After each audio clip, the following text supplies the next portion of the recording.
I just tell the truth, and telling the truth is crazy in a world full of lies.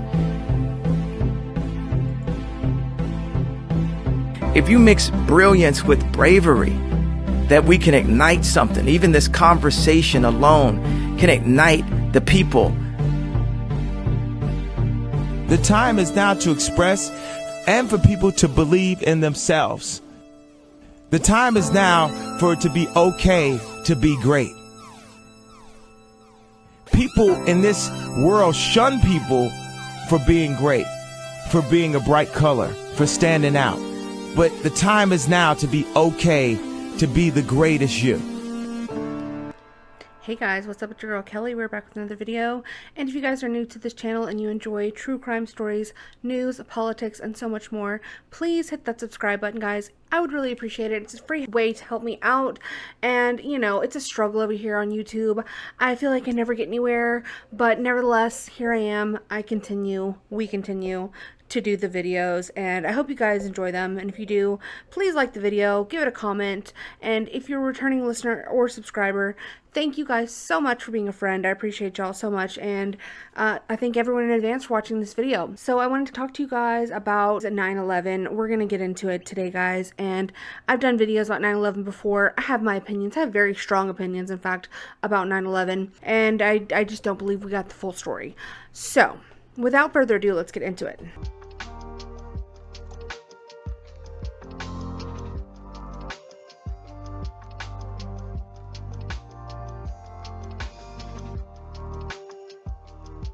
If there was one thing that we could learn from the methods used during the COVID-19 era, what would you say it would be? There may be a variety of answers to this question, but I think one of the most important is a lesson that we have been taught before, more than once. It's one that will continue to be taught to the people of this country until we willfully submit and give up our freedoms in exchange for safety and protection by a government that many are unaware is in fact a wolf in sheep's clothing. Why are so many people adverse to conspiracy theories? There are plenty of reasons why. People who do not delve into these ideas may not have the capacity to fathom alternative sources or ideas coming from non-institutional sources. Cognitive biases could also provide explanation. People will tend to favor information that confirms pre-existing beliefs. There is also something called the illusion of explanatory depth, which is described as overestimating one's understanding of a topic, which would lead to the dismissal of alternative theories. Social stigma is a huge factor in people's readiness to go along with the status quo. As social beings, it is easier to go along with the crowd and to not question things that others are also not questioning. Many times, conspiracy theories have a negative connotation, and those who believe them are dismissed as crazy or antisocial. Therefore, people, even if otherwise may be persuaded, will not allow themselves to explore these ideas to avoid being associated with fringe beliefs. Understanding that all or some of these explanations are present, it's still interesting to me that some people will balk so heavily when presented with alternative/conspiracy theories. People will get mad, write you off, stop talking to you, completely disregarding a person who may just want to ask the question and explore the idea. Why are ideas considered dangerous or taboo to certain people? In my opinion, this only helps to ignite the curiosity and grow the conspiracy. Letting people flesh out ideas, and especially ideas about potential corruption or evil acts, should be allowed to be heard. I wanted to do this video because it has long been my belief that the story we got about what happened on 9/11 is not even close to what the full picture is. Do I know exactly what happened? No. But I do know, based on things I've researched, that so many red flags point to nefarious motives and treasonous behavior that I think it is deserving to be uncovered. The victims of that tragic day deserve more than this, and we as citizens of this country deserve to know whether this was a piece of a puzzle that was orchestrated in order to achieve a bigger goal. Despite what you believe about 9/11, I would ask you to just consider some of the things I will present here and let me know your thoughts at the end. Now let's talk about Iran. You have a whole website devoted to stopping war. www.stopiranwar.com.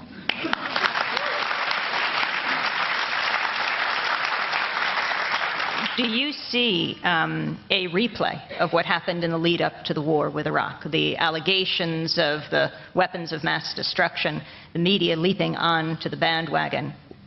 Well, in a way, but you know, history doesn't repeat itself exactly twice. What I did warn about when I testified in front of Congress in 2002, I said, if you want to worry about a state, it shouldn't be Iraq, it should be Iran. But this government, our administration, wanted to worry about Iraq, not Iran. I knew why, because I'd been through the Pentagon right after 9/11. About 10 days after 9/11, I went through the Pentagon and I saw Secretary Rumsfeld and Deputy Secretary Wolfowitz. I went downstairs just to say hello to some of the people on the Joint Staff who used to work for me, and one of the generals called me in. He said, "Sir, you got to come in and talk to me a second." I said, "Well, you're too busy." He said, "No." He says, "We've made the decision. We're going to war with Iraq." This was on or about the 20th of September. I said, "We're going to war with Iraq? Why?" He said, "I don't know." He said, "I guess they don't know what else to do." So I said, "Well, did they find some information connecting Saddam to Al-Qaeda?" He said, No. He says, "There's nothing new that way. They just made the decision to go to war with Iraq." He said, "I guess it's like we don't know what to do about terrorists, but we've got a good military and we can take down governments." And he said, "I guess if the only tool you have is a hammer, every problem has to look like a nail." So I came back to see him a few weeks later, and by that time we were bombing in Afghanistan. I said, "Are we still going to war with Iraq?" And he said, "Oh, it's worse than that." He said, he reached over on his desk, he picked up a piece of paper, and he said, I just got this down from upstairs, meaning the Secretary of Defense office today, and he said, "This is a memo that describes how we're going to take out 7 countries in 5 years, starting with Iraq and then Syria, Lebanon, Libya, Somalia, Sudan, and finishing off Iran." I said, "Is it classified?" He said, "Yes, sir." I said, "Well, don't show it to me." And I saw him a year or so ago, and I said, "You remember that?" He said, "Sir, I didn't show you that memo. I didn't show it to you." I'm sorry, what did you say his name was? I'm not going to give you his name. So go through the countries again. Well, starting with Iraq, then Syria and Lebanon, then Libya, then Somalia and Sudan, and then back to Iran. So when you look at Iran... Oh my God. Wow. Isn't that something? General Wesley Clark. Yeah. So did you guys know this?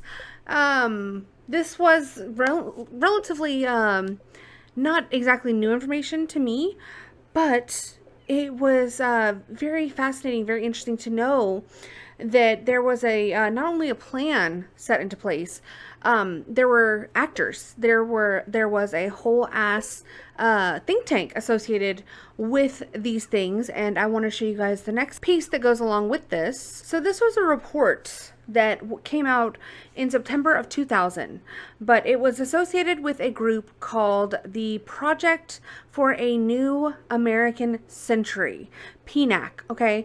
And they were a bunch of peepee heads because what they were planning was diabolical, and it looks like they almost got away with it had it not been for those pesky freaking kids who just can't stop snooping around in their business. But this was the goal, or the, I guess, mission statement of this PNAC organization, and we'll go over some of the members and some of the other details about this. But it says, further the process of transformation, even if it brings revolutionary change, it is likely to be a long one, absent some catastrophic and catalyzing event, like a new Pearl Harbor. So, I just want to let that sit there for a second. Okay, so yes, so let me go to the Wikipedia page, because you can't really find a ton of information about this anymore. The internet's been thoroughly scrubbed, and if you guys didn't know, Google and search engines associated with Google, like YouTube, are complete trash. Like, they have been so completely washed and just subverted to the point where if you look for something on the internet now, the search results you get are tailored in a way that fits the narrative that they want you to have. So you used to be able to find things that, gave you a wide, broad variety of search results, and you might be able to stumble across information that they didn't really want you to see, but you could still see it, and it was still there, and it was still available to be searched for. Not anymore. Even if you go sometimes to 5-6 pages worth of search results, you still won't find what you're looking for. And that's all by design, I promise you that. So the Project for the New American Century was a neoconservative think tank based in Washington, D.C. that focused on U.S. foreign policy. It was established as a non-profit educational organization in 1997 and was founded by Bill Kristol and Robert Kagan. I don't know if you know who those guys are, but They're well known. Okay, this guy was a little fucker right here. He was a commentator on CNN and the like, editor at large of the Weekly Standard, and he's now editor at large of the center-right publication The Bulwark. So, of the 25 people who signed PNAC's founding statement of principles, 10 went on to serve in the administration of U.S. President George W. Bush, including Dick Cheney, good old Dick, Donald Rumsfeld, and Paul Wolfowitz. Isn't that like two of the people that other general guy just named? And, okay. All right. So observers such as Erwin Stelzer and Dave Grondin have suggested that PNAC played a key role in shaping the foreign policy of the Bush administration, particularly in building support for the Iraq War.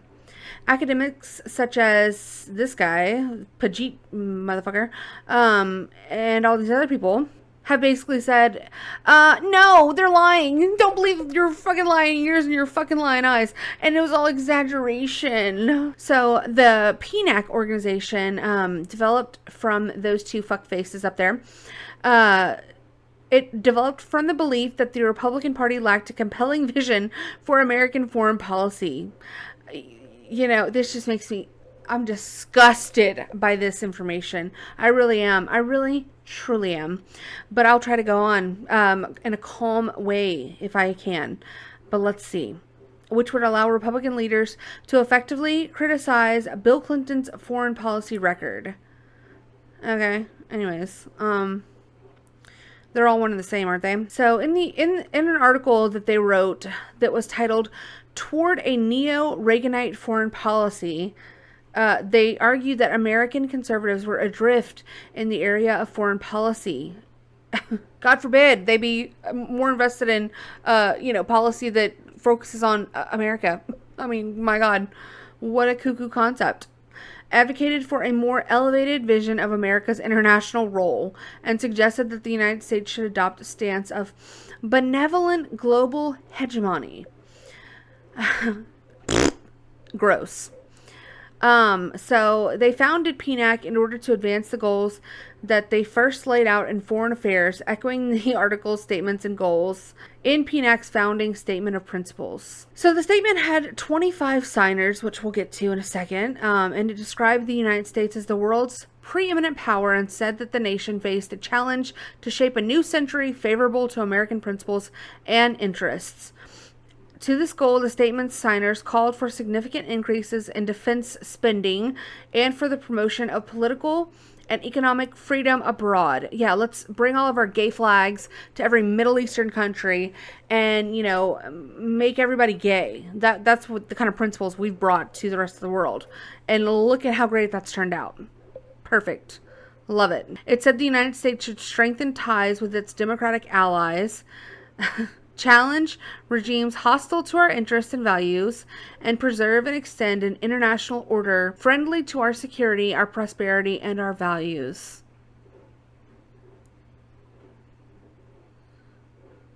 So it's really crazy how they try to say that what they're doing is in the name of like democracy and all this shit. You always hear people say like democracy, we have to save our democracy, everything's for in the name of democracy and freedom and fucking values, but then they do the complete opposite where they try to basically bully every other country and take over governments like the general was saying, and just rape, kill, and murder. I don't know. It's just really weird how it seems to be so much hypocrisy just for the taking at all times from our government. It's very bizarre. Hey guys, it's me, I'm editing, and I just wanted to make sure I paused real quick and just make sure that everyone saw here this part that I am highlighting and just exactly what it says about the simultaneous major theater wars, okay? Fight and decisively win multiple simultaneous major theater wars. Okay, heavy on the theater. So I just wanted to make sure I was really driving that point home because it's pretty incredible to say the least. So the report that promotes, in September 2000, they released Rebuilding America's Defenses, a report that promotes the belief that America should seek to preserve and extend its position of global leadership by maintaining the preeminence of U.S. military forces. It also states that advanced forms of biological warfare that can target specific genotypes may transform biological warfare from the realm of terror to a politically useful tool. Hello? Is this thing on? Okay, diabolical. Fucking diabolical. My goodness. These people,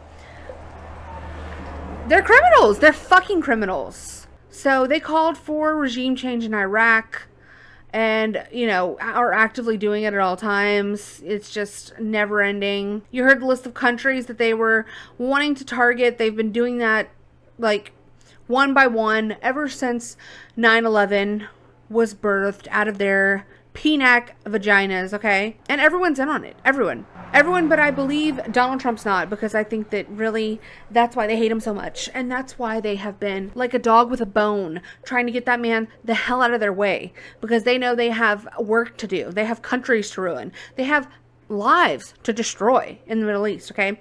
They're not going to be happy until all those countries that they listed in that memo are destroyed and under the boot of America, okay? Written before the September 11th attacks and during political debates of the Iraq War, a section of Rebuilding America's Defenses titled Creating Tomorrow's Dominant Force became the subject of considerable controversy.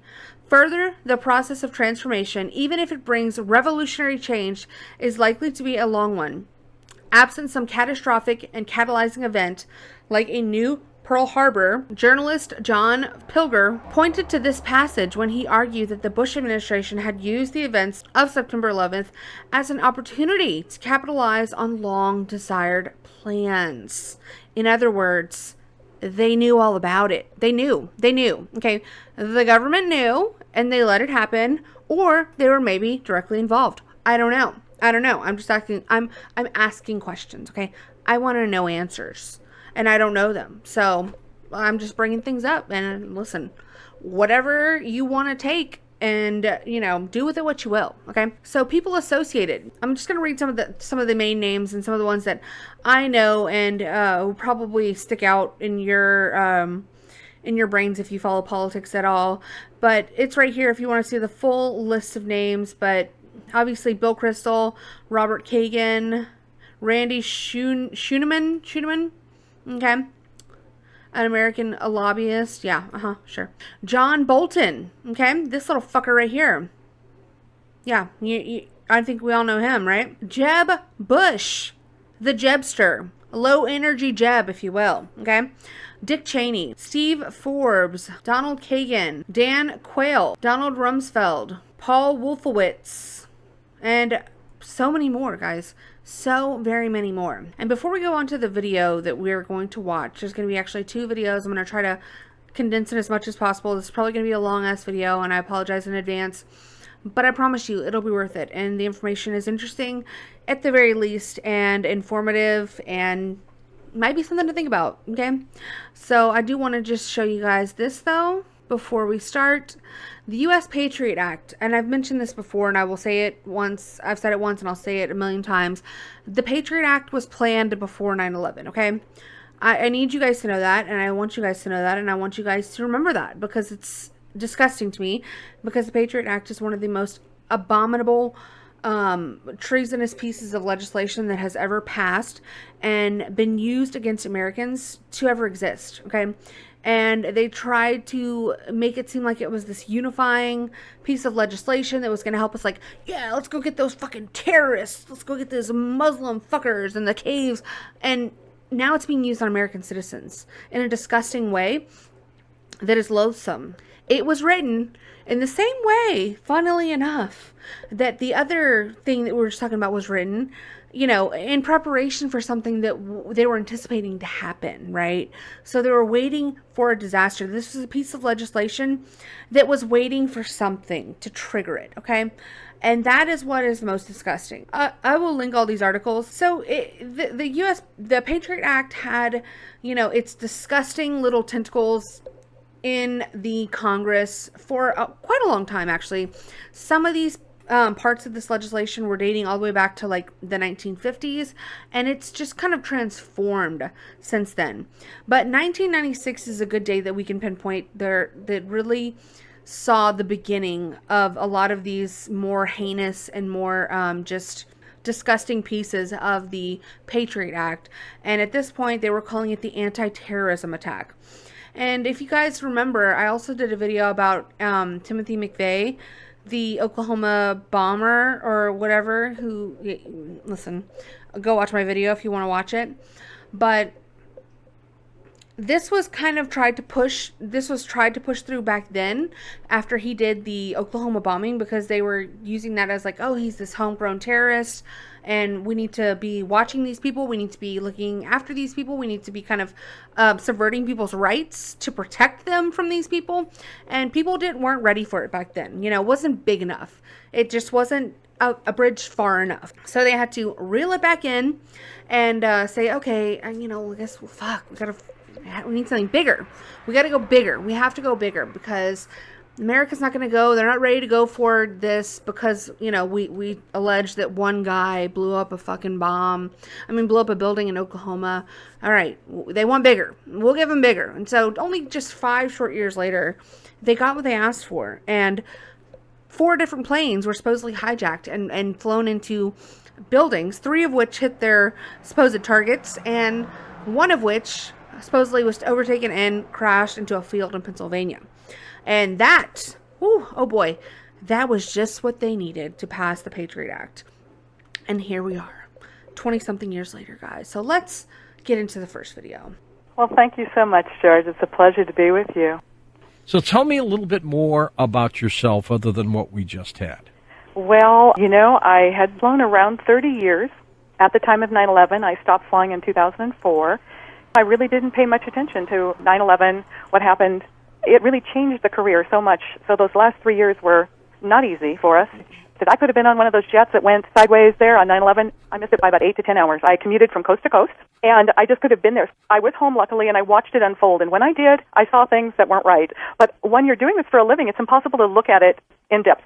We always knew that jets would scramble within 6 minutes if we needed them. And on that day, we saw NORAD didn't scramble jets for over an hour and a half. I knew that the government, that our military was going to be there should we need them. So after I retired, a BBC article popped up dated September 23rd, 2001, right after 9/11, and it told that the Saudi government was threatening to sue the FBI and the U.S. government for claiming that 6 of its citizens were the alleged hijackers, and they, in fact, were still alive. And I was like, what? And at that moment, I guess it was my time. God said, it's time to wake up, lady. And I started doing thousands of hours of research. I used all of my years of training. We had specific protocols in hijackings and any evacuation or any emergency commands that we all knew. If I would have got on a different airline than what I worked for and there was some kind of event, I knew what commands they would use, and I could have just jumped right in and helped them evacuate the aircraft.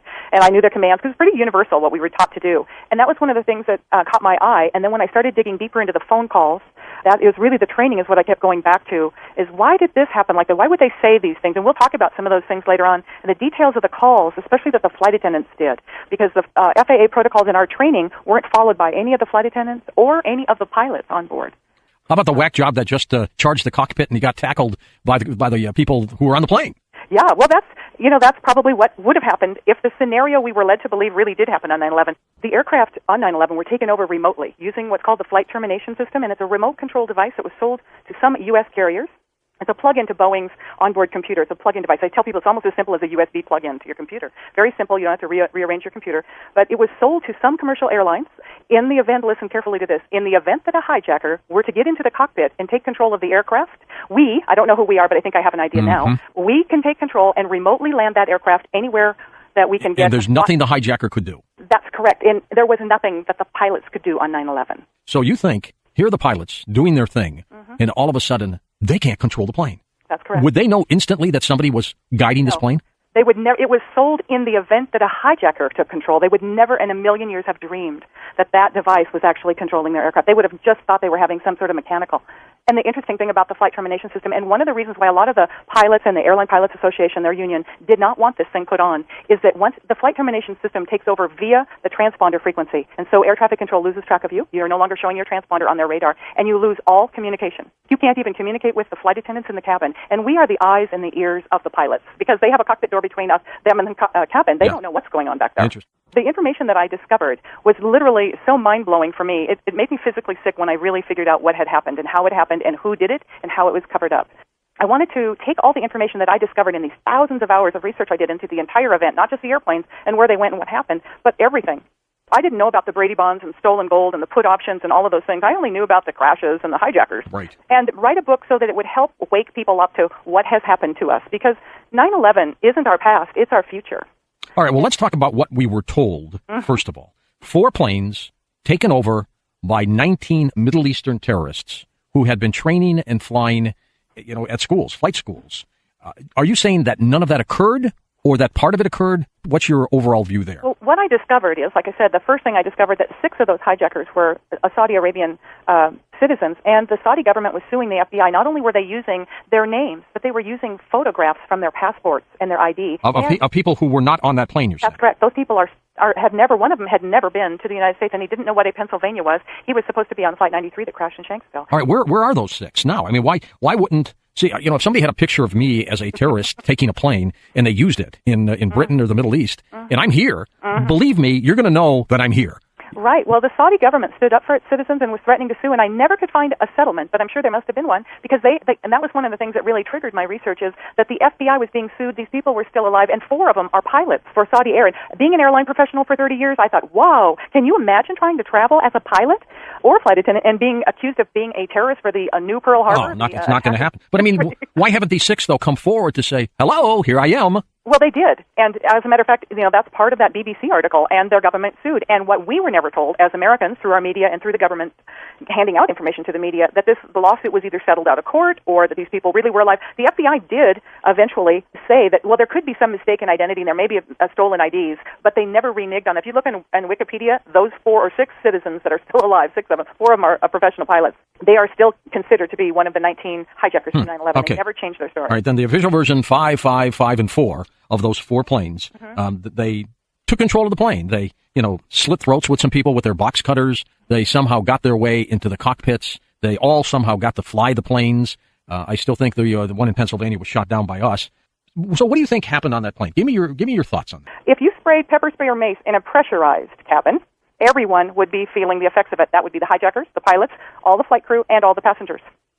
That indicated to me that that plane was no longer pressurized, because she said they only had trouble breathing in business class, and that's not real. All right, so what does that mean if it was no longer pressurized? That means it was on the ground somewhere. Already? 20 minutes from Boston. And then she said something else that really got me, and this is when I told my husband, oh my God, this is a message for a flight attendant, because only a flight attendant could hear this. She said he, as in that one hijacker male, he stood upstairs, and there are no stairs in a 767. There's only stairs in a 747. And I immediately knew she was in a hangar. That's interesting. Got the chills yet? I'm getting there. Okay, and then she goes on to say to a reservation agent, we're the first. And yes, indeed, Flight 11 was the first of the 4 aircraft. And then I realized that it was starting to look like she had been told what to say and what was going to happen that day by someone. All right, go ahead. She kept trying to convince the people that she was talking to reservations. She said, we're up in the air. And she said that a few times, we're up in the air. Well, saying you're up in the air in a hijacking is kind of like saying when you were carjacked, well, I was in my car. Because, of course, your hijacking only takes place in the air, because if somebody tried that on the ground, we'd blow those chutes and get you out of the airplane. And so I thought, well, why would she say they're in the air? It's a hijacking. That doesn't make sense. And then she went on to say that she was seated at her jump seat at 3R, which is the very tail section of the 767. The other flight attendant on the phone at the same time was giving completely conflicting information. So the version that we have, of course, the couple of those planes hit the World Trade Center. Are you saying that, well, obviously something hit the World Trade Center and we're pretty sure they were planes. Are you saying they were not those planes? That would be correct.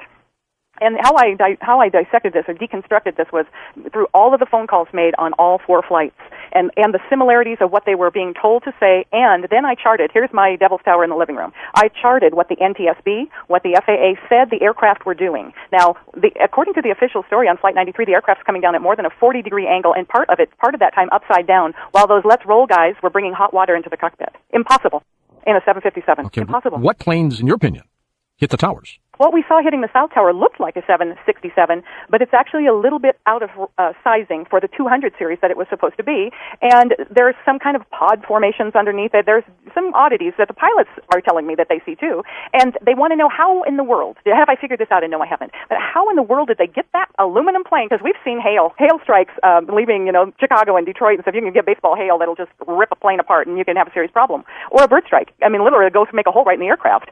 How could you get an aluminum plane to fly through a cement and steel building like that? Airline professionals cannot grasp that, and that's the thing that I saw. I thought it was trick photography that morning. I could not. I just can't. I still to this day I can watch that video over and over, and I can't understand how did they do that. Let me kind of continue a little bit with the other flight attendant on that first flight that sat on the phone for such a long time. She did something else that raised a red flag for me as a flight attendant and a professional. She did something that was a mistake that no flight attendant would ever make. And she called into her supervisor and claimed that the hijacker was seated at 9B. And then she called back and changed her mind later. But first off, you would never, ever call and say that a hijacker was someone unless you were 100% sure. And here's why. In that common strategy tactic, the FAA protocol, our job was to delay them getting into the cockpit, right? That's right. And then the whole plan was to land that aircraft. And if it had the flight termination system, somebody could be doing that remotely for us.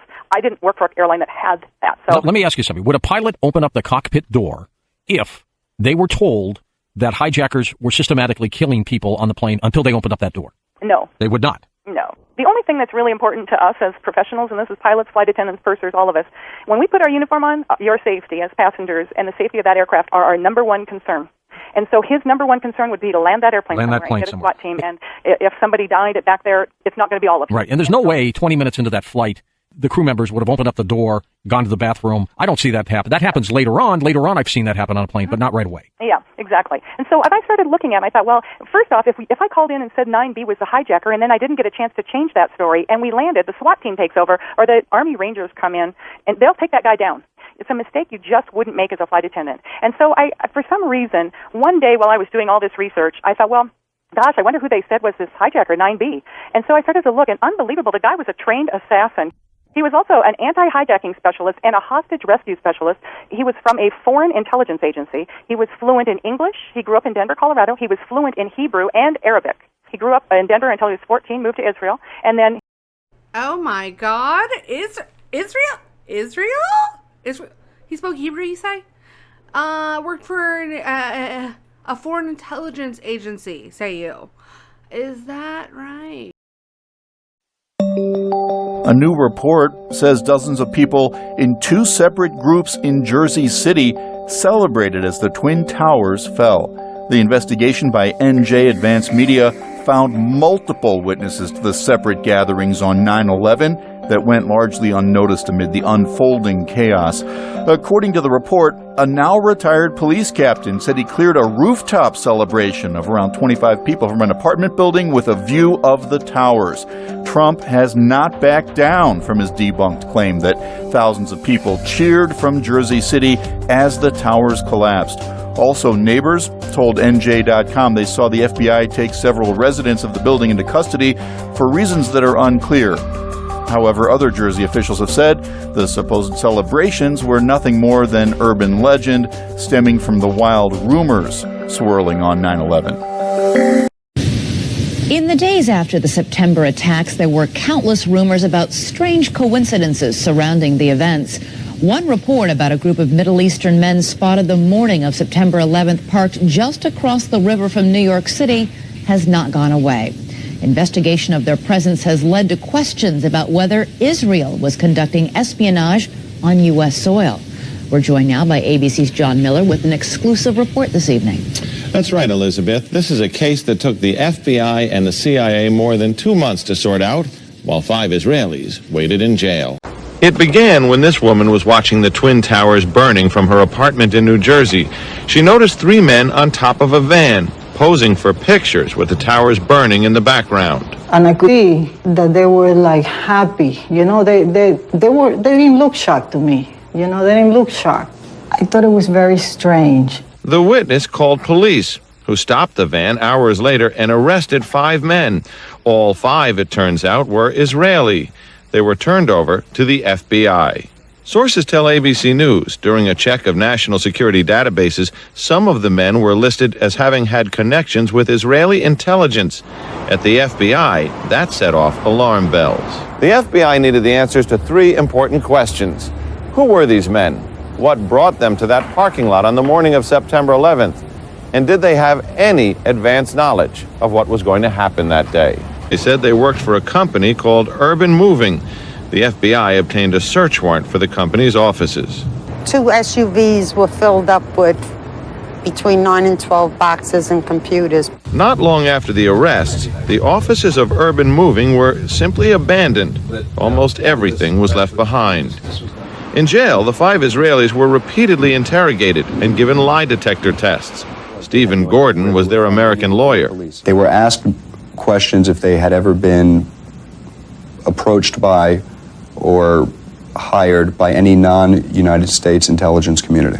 While there is still some debate among American intelligence officials, many investigators believe some of the men were part of an Israeli operation aimed at monitoring radical Islamic charities that support groups like Hamas, something lawyers for the 5 men and the Israeli government strongly deny.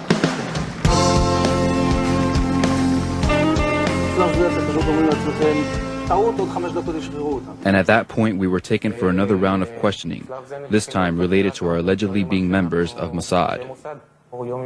The fact of the matter is, we are coming from a country that experiences terror daily. Our purpose was to document the event. It has been more than 16 years since a civilian working for the Navy was charged with passing secrets to Israel.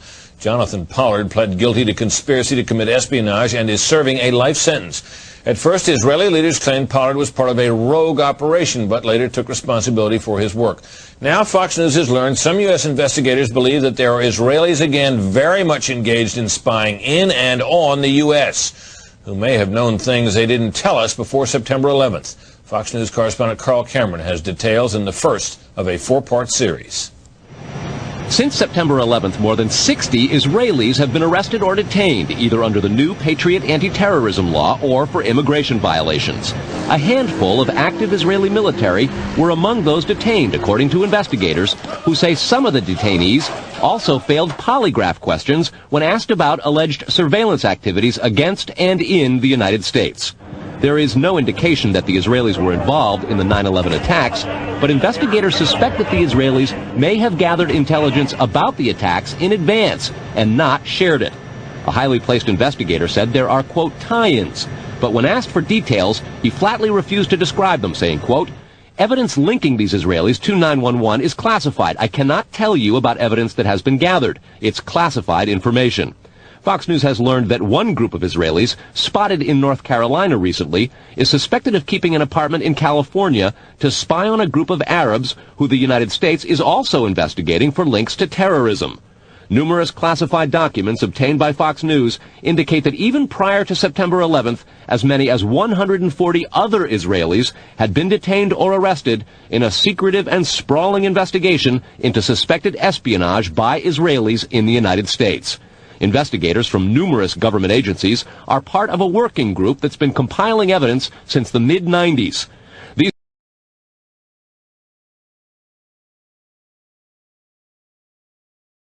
cities and towns across the country that investigators say, quote, may well be an organized intelligence gathering activity.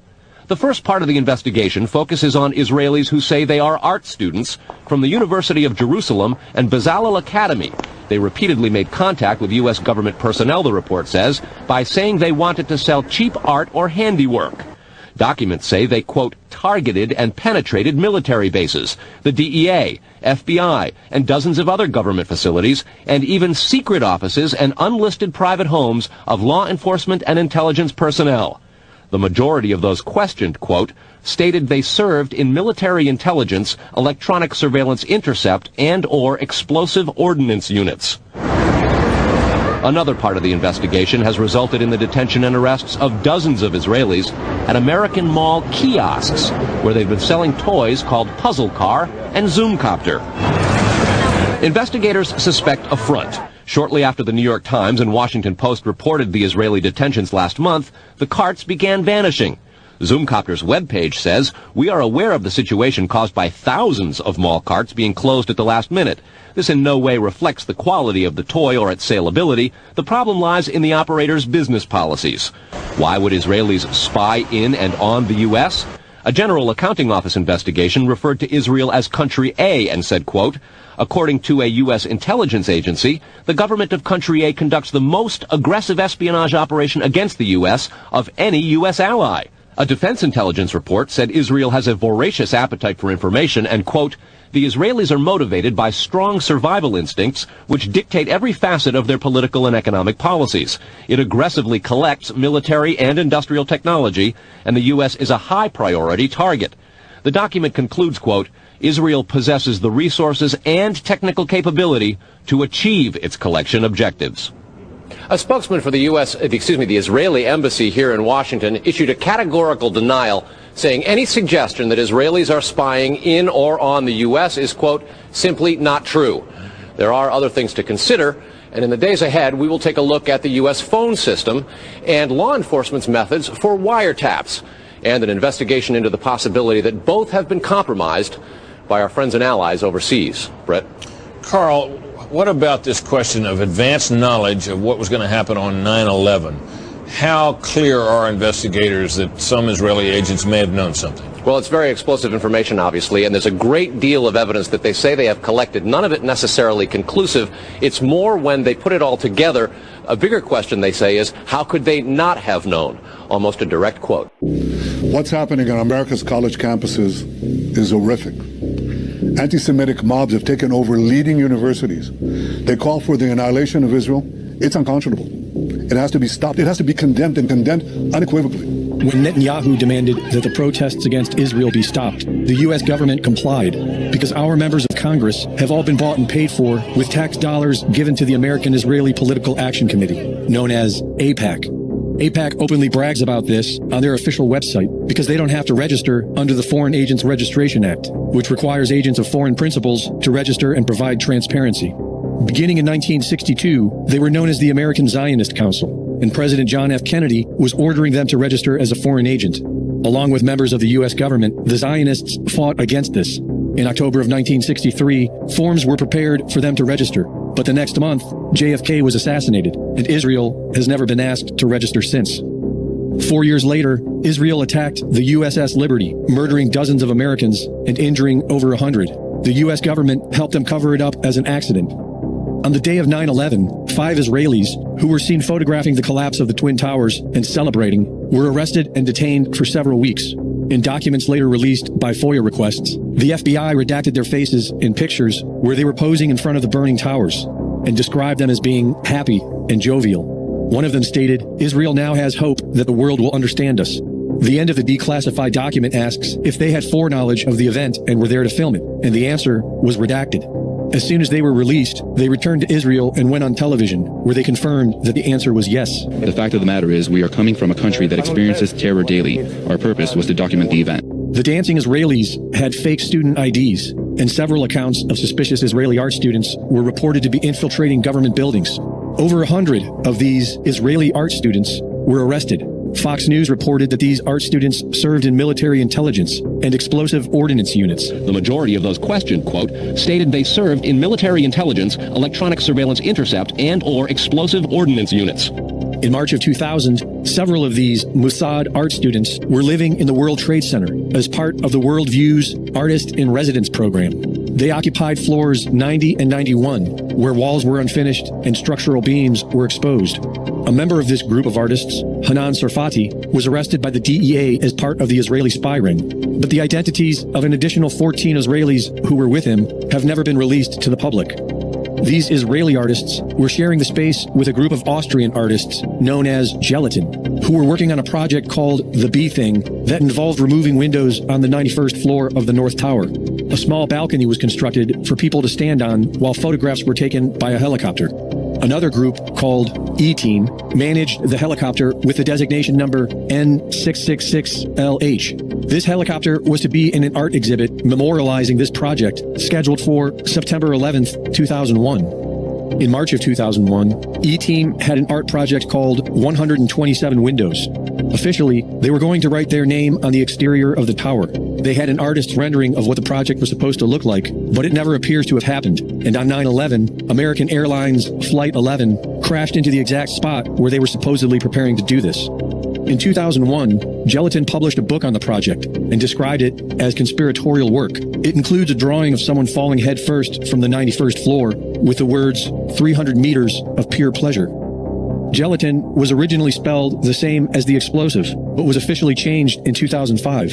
And the 9/11 Commission report does not mention Gelatin, E-Team, or any of the Israeli Mossad art students.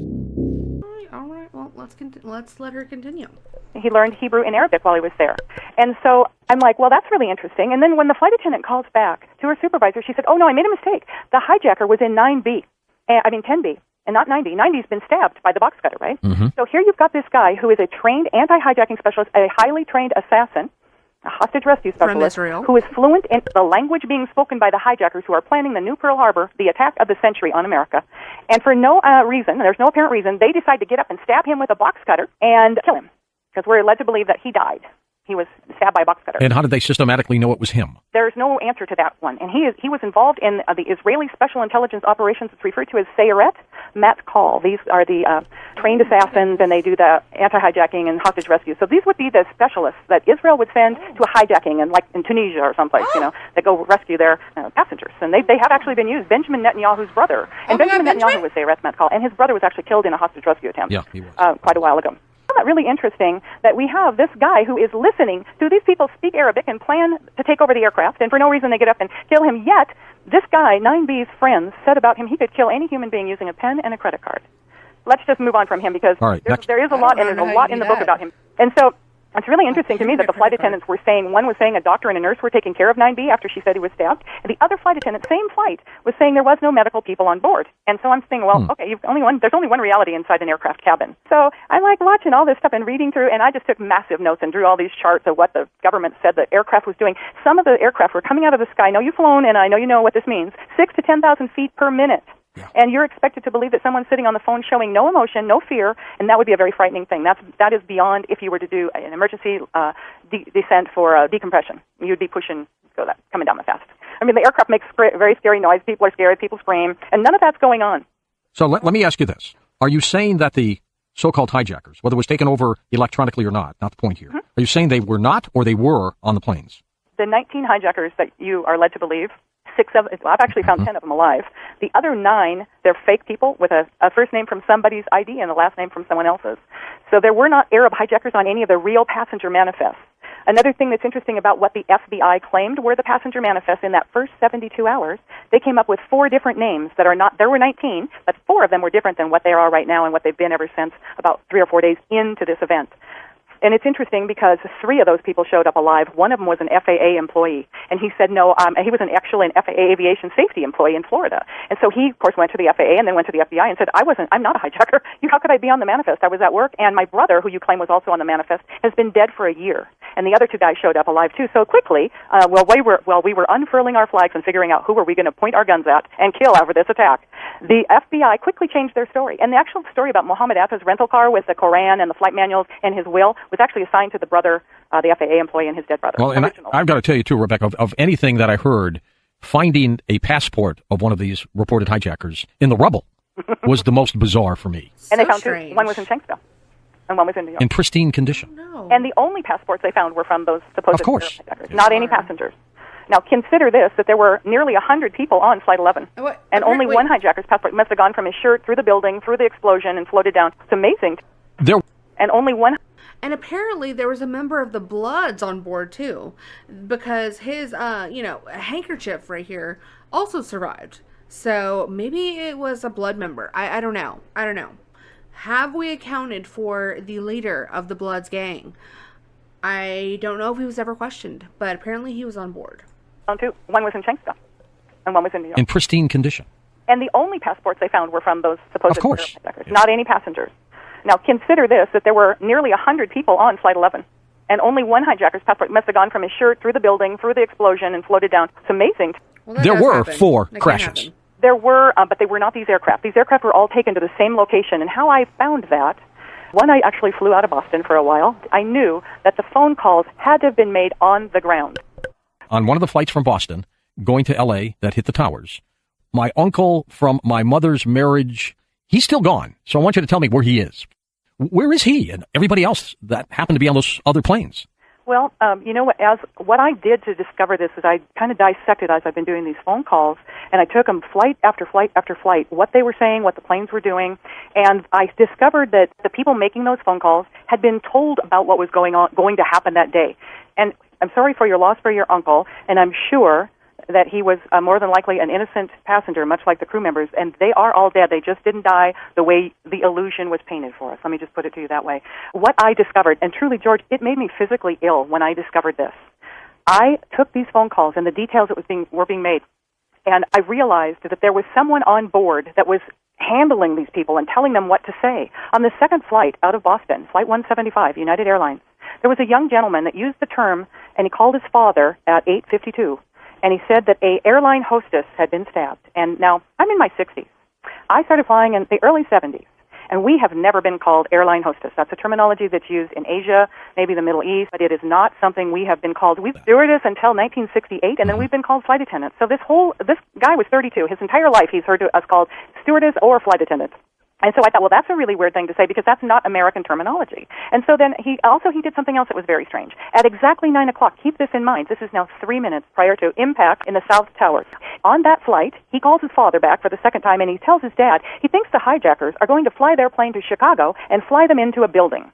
Now, before 9/11, nobody in their right mind would have ever dreamed up that scenario, and it told me that someone had told him what the drill was to be. And this is what I think was happening. The handlers on board told the crew members and the passengers, did you know that there were almost a dozen war games going on that morning? Yes, that I knew. So they were told, and I can't even tell you how many American United crew members have contacted me. And because we would fight to the death to keep you passengers safe, I've deduced that the handlers on board had to have explained to them they landed at this place remotely using this remote control as testing the system, and that it was part of the war game drill or drilling air traffic control or FAA or some kind of story like that. Each aircraft had 2 people removed from it to make the phone calls.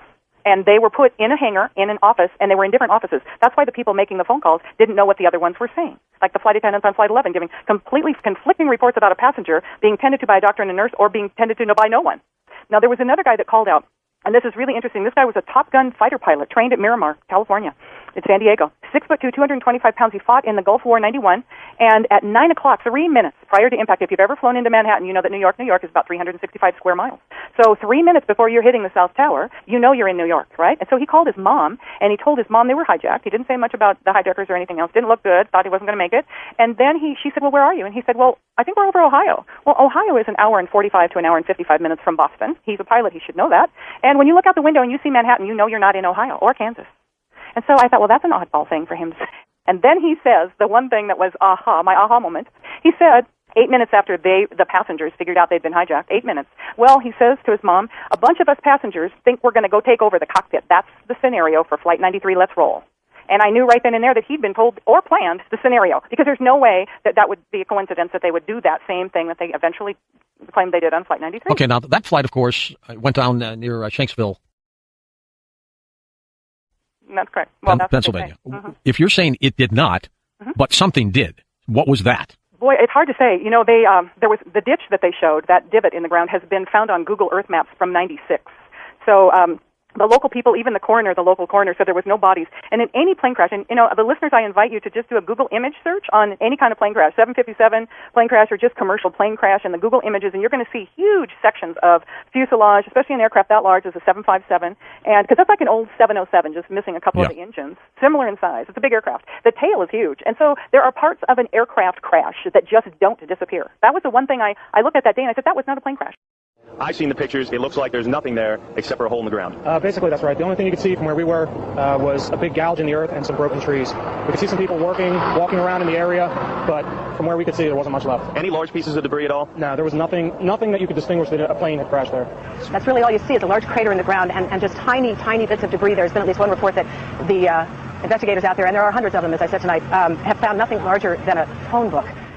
Well, we've got the controversy about the plane that reportedly hit the Pentagon as well. Exactly. They can't find bodies or much of the plane. Now, there was something that looked like it could have been an engine, but that too remains controversial. So let's make an assumption, Rebecca, that these 4 planes were taken. and landed somewhere within a region where Boston is, I guess. Again, you're saying they did what with the planes afterwards? I mean, where are they now? And then those passengers, are you saying all the passengers aboard those planes were killed after the planes landed? Yes, more than likely. Here's another thing that people always ask, we're so light. There were 30 people on one 757. That's nothing. It holds 180 passengers. And it was a coast-to-coast flight. So a lot of people have said to me, how come there weren't very many people on board? Well, I think that this was such a methodically planned-out illusion that I think that some reservations' phone lines were hijacked, and so that they were limited how many people. If they had been full aircraft, there would have been over 800 people to handle. But since the loads were light, then it was easy for them to put them all in the back of a section, in one area where they could make them do whatever they wanted and keep an eye on everybody, make sure phone calls weren't. Because on Flight 11, nearly 100 people, I think it was 90-some people or something, with the entire crew members. There was 11 crew members and 86 passengers or something like that. And yet only two flight attendants, those two flight attendants made a phone call, and they were on the phone for 27 minutes. So you got to ask yourself, why didn't anybody else make a phone call? Well, this is what we think, and I've gotten my head together with a bunch of airline people that actually knew the crew members, the cockpit crew and the flight attendants on those airlines, and knew them personally, and they're dead too as well. They really did exist. The flights did operate. There were people on board, and yes, in fact, they were killed. They were just killed in a different manner than what they showed us on television. And so what we think is that each plane, until you get to Flight 93, each aircraft had two people removed from it, put in offices upstairs in that hangar, and then they made their phone calls. Each one had two people making those phone calls. And these people did not know what was going to happen to them after. No, they couldn't have, or the crew members would have fought back. I know that. And so I think that they were told by handlers that this is a drill, and they were removed those people off, those two people to make the phone calls. On Flight 93, they actually took 11 people off. There were 33 passengers or so. And I think there was 7 crew members total, with pilots and the flight attendants. And once those people were removed, we are under the belief that more than likely, how a predictive program and the Illuminati like to tell you what they're doing. Well, one of the things that everybody said that called out almost every phone call said they sprayed pepper spray or mace in the cabin. So we believe that some type of gas, perhaps a hydrogen cyanide or some quick-acting gas, was in there, and they shut the door. And those airplanes are sealed tight. And that type of gas, some type of gas like that, would, before people could really react and open the door or anything, they would be affected by that. Why would they go through, and then we're going to get into who they may be, but why would they go through this exercise of landing the planes, taking the passengers off, killing them, and then send other planes into the exact spots that these other planes might have gone? Why not just let these original planes crash into the Twin Towers, into the Pentagon, and the one that crashed in the field in Pennsylvania? Why not just let it happen like that? Well, no, I think that's a kind of a common question I actually get asked. And I think that they seem to duplicate themselves. Yeah, well, this was a sure thing. They actually could handle this as a sure thing. And what hit the North Tower was more than likely some type of drone aircraft. We really don't know what hit that, and it could have been some military thing. Well, and we have our questions of, why those buildings went down the way they did. Many people that I've interviewed believe it's controlled demolition.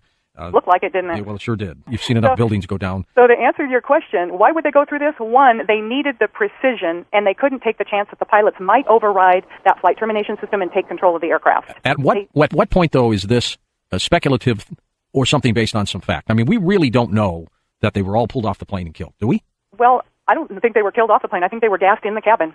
All of them? All of them, except for the handlers that got off. The handlers and the pilots. Because all of the crew members, I have United and American Airlines pilots buying the book from the publisher in bulk, because they get them for about $11 a piece and handing them out. They are so convinced this is exactly what happened. And as I continue going through this, as we continue talking some more, I'm going to tell you some of the things. Remember I mentioned to you the Brady bonds and the gold and all those things that I discovered? Mm-hmm. Well, the evidence for WorldCom, Global Crossing, and the Enron investigations were all being held in Building 7. That one fell down at 5:20 in the afternoon. Well, I do have my questions on why that went down when it was really never hit by anything. Exactly. And you saw that as a controlled demolition. I saw that too, and I thought, wow, how did they get that thing wired to demolition? I didn't think it just fell on its own, and then, of course, I didn't pay much attention to it. But after I looked into it, it definitely was. Well, I will give you that there are huge inconsistencies with the 9/11 Commission's report and what we think happened. Huge discrepancies. And things happened, the Patriot Act, and very bizarre things have gone on since, and they haven't stopped. You're answering your own question. Why would they do this? Well, look at the wars we've had in the last 14 years. Look at what we're doing. See, what I believe happened was that some people in government knew this was coming down and didn't do anything about it, that they had that ability to stop this, to stop them all. But they said, no, let's let it happen for the things we're seeing unfold today. And that they let it happen. They let these 19 crazed terrorists get on board. They how they took over the planes, I don't know. They're still alive, so you have to deal with that. I'll give you the whole thing's bizarre, but for me, what makes it stranger is the fact that, you say the planes were taken and then the people were gassed and brought Well, when I first discovered this, George, it physically made me sick. I missed it myself by not 10 hours. It could have been me on one of those planes. And to learn what I learned, and I'm not even done telling you everything I learned. I mean, I took all the information that I uncovered over, probably 3 years of investigating 20 hours a day. I lived in this until I dissected it, methodically dissected their illusion. That's the title of my book, Methodical Illusion, and that's what I did. I methodically went through every word that was said on the phone calls, why the protocols for hijacking weren't followed by anyone, what I would have done as a flight attendant, and the amazing thing to me is, I think my biggest fear once I discovered this was the flight attendants and the pilots, the airline people were going to hate what I found but then I thought, well, it's not any worse than watching those people jump out of the towers or thinking that you're strapped in a seat and go into a building. It probably was a much more gentle death. It's a death is a death. And so, no, just the opposite has happened to me. I have had the most incredible response from airlines, even especially United and American people, that have said, you have figured this out. That's exactly what happened, how they did it. And you see, because, I haven't told you this part yet, there were 2 companies involved in the FAA headquarters that were able to manipulate. They were actually there for the war games, making things appear that were not real on radar for those fighter jets that were playing the war games and for the NORAD radar screen readers. What's the significance of that? Well, they were able to make things appear and disappear. So once that flight termination system took over the transponder and the transponder turned off, the air traffic controllers couldn't see them, they have the ability to create fake flight plans and have those planes go anywhere they wanted to. What's the... Okay, guys, so I'm going to stop right there. She says a whole lot more, and it's honestly fascinating to me. This whole interview was extremely enlightening, and again, these are all of her opinions, and based on the research that she's done, this definitely rings true to me based on all the research that I've done, and she obviously has her own personal experiences based on all of the years that she's spent working in the airline industry. I can only claim ignorance when it comes to this subject because I can only take the word of this flight attendant and people who know more than I do about these things, but it makes sense. All of the theories that she said about the planes not actually being the ones that went into the towers, the remote operating systems where these planes can be taken over. I mean, I'm thinking of the Malaysian airline flight also, where nobody knows what the hell happened to that plane. It kind of aligns with what she was saying as far as her theories go as to what happened on 9/11. So, but I want to know what you guys think about it. Again, I'm just presenting this information because I have my own opinions and I've voiced them plenty of times on this channel. So I want to know and just let you guys make your own determinations about all of that. So one of the other big things about 9/11 that really, if it doesn't make you question the events of that day, or if it doesn't really make you wonder what the full story was and how it was that people just kind of went along with the narrative that we were spoon-fed, it's Building 7. If you aren't aware that there was 3 buildings that came down that day, well then this will truly shock you, because Building 7 falling was one of those moments whenever I found out about it, and I didn't find out on the day of, because everybody was so captured by what was going on with the 2 Twin Towers, and the media coverage was truly just focused solely on that, I don't know if it was just a collective memory holding or what have you, but Building 7 was not reported on in the same way as what happened to the Twin Towers. But nevertheless, it did fall. It was never hit by a plane. What was housed within that building and where it was located in relation to the other buildings that were hit, you would be a fool if you were not to question, how is it that this one fell? So this man is a professor and researcher from a university, I believe out of Alaska, who came on Jimmy Dore's show to talk about the research that he did in regards to this subject, and it is extremely eye-opening. So we're going to look at this and then we'll move on. It is very unlikely that it fell the way that they said that it fell.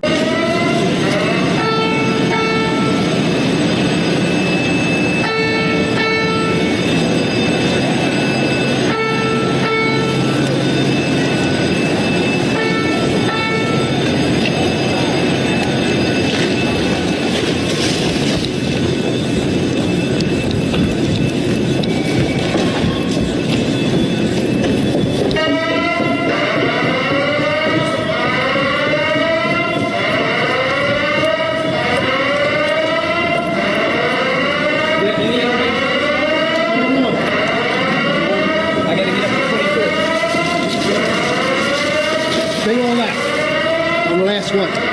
There's nobody up on 23? No, they evacuated everybody down. All right, they probably went to the bus. Thank you. Yeah.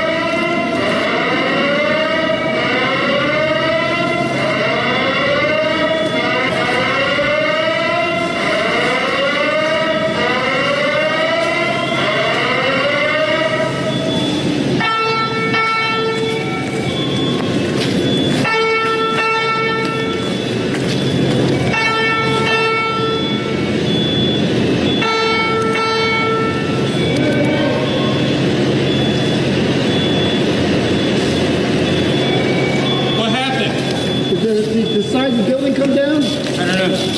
Something fell. What'd you see?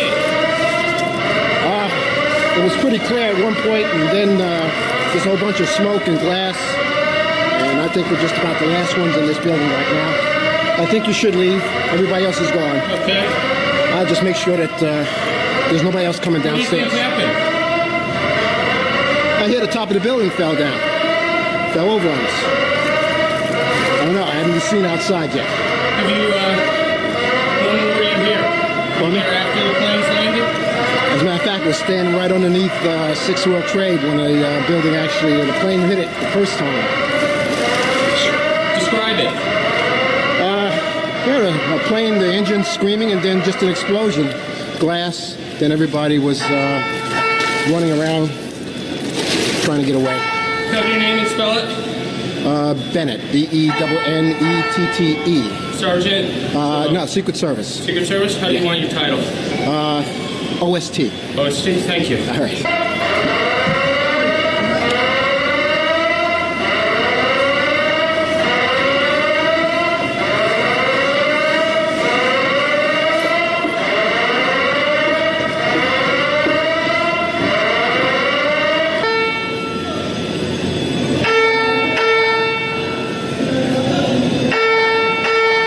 So I don't know if you know, but Building 7 was the third building that fell on 9/11. So there was the Twin Towers that they say 2 planes brought them down. And there was another building that a plane didn't hit, but it fell into its own footprint. Let me show you how it happened.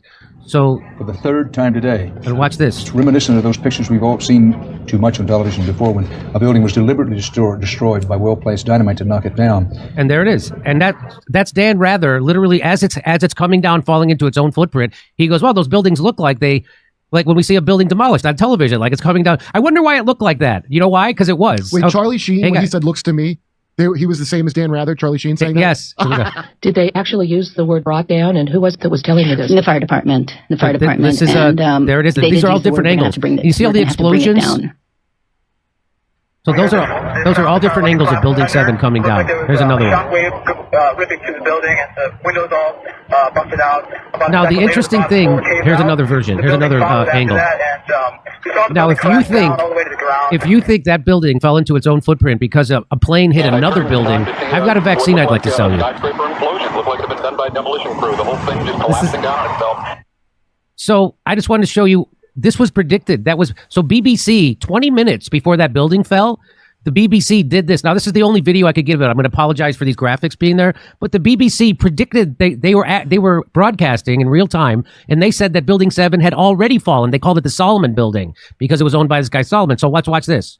Heard a few moments ago was talking about the Salomon Brothers building collapsing, and indeed it has. Apparently that's only a few hundred yards away from where the World Trade Center towers were, and it seems that this was not a result of a new attack. It was because the building had been weakened during this morning's attacks. We'll probably find out more now about that from our correspondent Jane Stanley. Jane, what more can you tell us about the Salomon Brothers building? Now when they throw it to her, Building 7, the Solomon Brothers building, is still standing over her shoulder, and they're talking as if it had already fallen. So let's watch.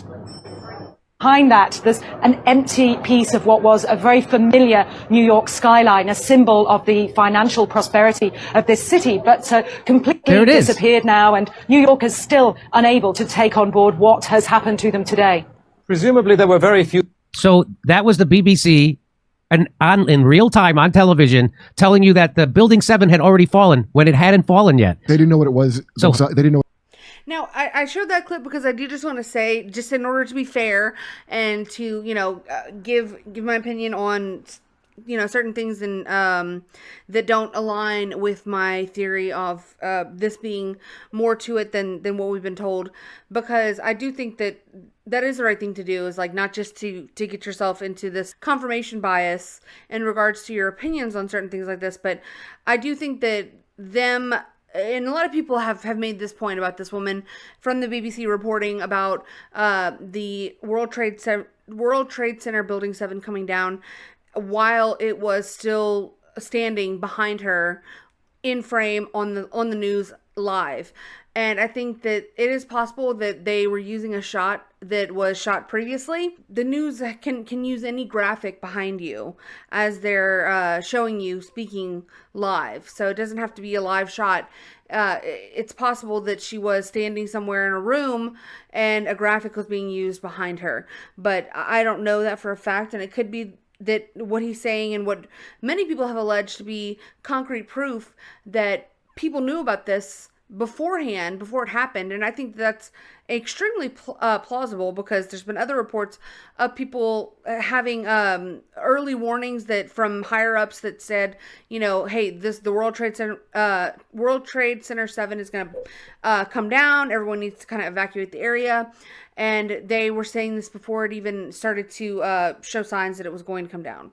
So but I just wanted to point that out, to be fair. Well, it's been a point of controversy now for more than a decade. A researcher now from the University of Alaska Fairbanks is weighing in. World Trade Center Building 7 was not struck by a plane, but did collapse hours after the Twin Towers. Well, now Dr. Leroy Hulsey, a civil engineering professor at UAF, he led a 4-year study which reevaluates whether Building 7's collapse could have been caused by fire, as was determined by the National Institute for Standards and Technology in 2008. Hulsey says his findings were a resounding no, and his simulations paint a different picture than the federal agencies. So we virtually simulated the building, and we looked at that analysis, and we also virtually simulated what they did. We couldn't get it to do what they were at. They did. A group called Architects and Engineers for 9/11 Truth paid for the study. The organization is petitioning Congress to call for a new investigation into the World Trade Center destruction. A spokesperson for the organization says one of its supporters approached Dr. Hulsey about the research, partly because of UAF's reputation. When we started talking to Dr. Hulsey, it became very clear that the engineering program at University of Alaska Fairbanks was very strong, and Dr. Hulsey was the chair of the department, and he had a lot of experience in modeling structures and doing forensic investigations, and so we thought it was a perfect opportunity for us to move forward. The study is now open for a 2-month public comment. So how bad is a job has the establishment been doing? They've done so bad that even normies are looking into what really happened with Building 7. Every major narrative of the United States government is collapsing like Building 7. And let me bring on Dr. Leroy Hulsey. He's a professor emeritus of structural engineering at the University of Alaska Fairbanks, who has investigated the failure of the World Trade Center building, the third building to collapse on September 11th, 2001. A recent study from Dr. Hulsey and his colleagues from the University of Alaska Fairbanks challenges the official explanation for World Trade Center 7's collapse. Welcome to the show. Thank you. So now, so you have impeccable reputation. They get the people who are interested in this came to you. Did you have your own, just watching it on 9/11? Did you have any doubt that it was happening the way that the establishment and the news was telling us it was happening? To be honest with you, I didn't even know a Building 7 had collapsed. Oh, really? Really. Okay. I did not know that. And particularly when they started telling me about this building, I said, I don't think I'm going to do this. So then they came back to me again, and I said, I don't think I'm going to do this. And then on the third time, I said, okay, I'll put together a proposal. I decided, okay, I'm old enough that if they take me out, no big deal. So anyway, I just said, okay, and I put together a proposal, and they accepted that proposal to do the work through the University of Alaska Fairbanks as a research project. So go ahead. I'm sorry. So I just wanted, so here is Building 7, and it's, as they said on the BBC, it's a few hundred yards away from the World Trade Center 1 and World Trade Center 2.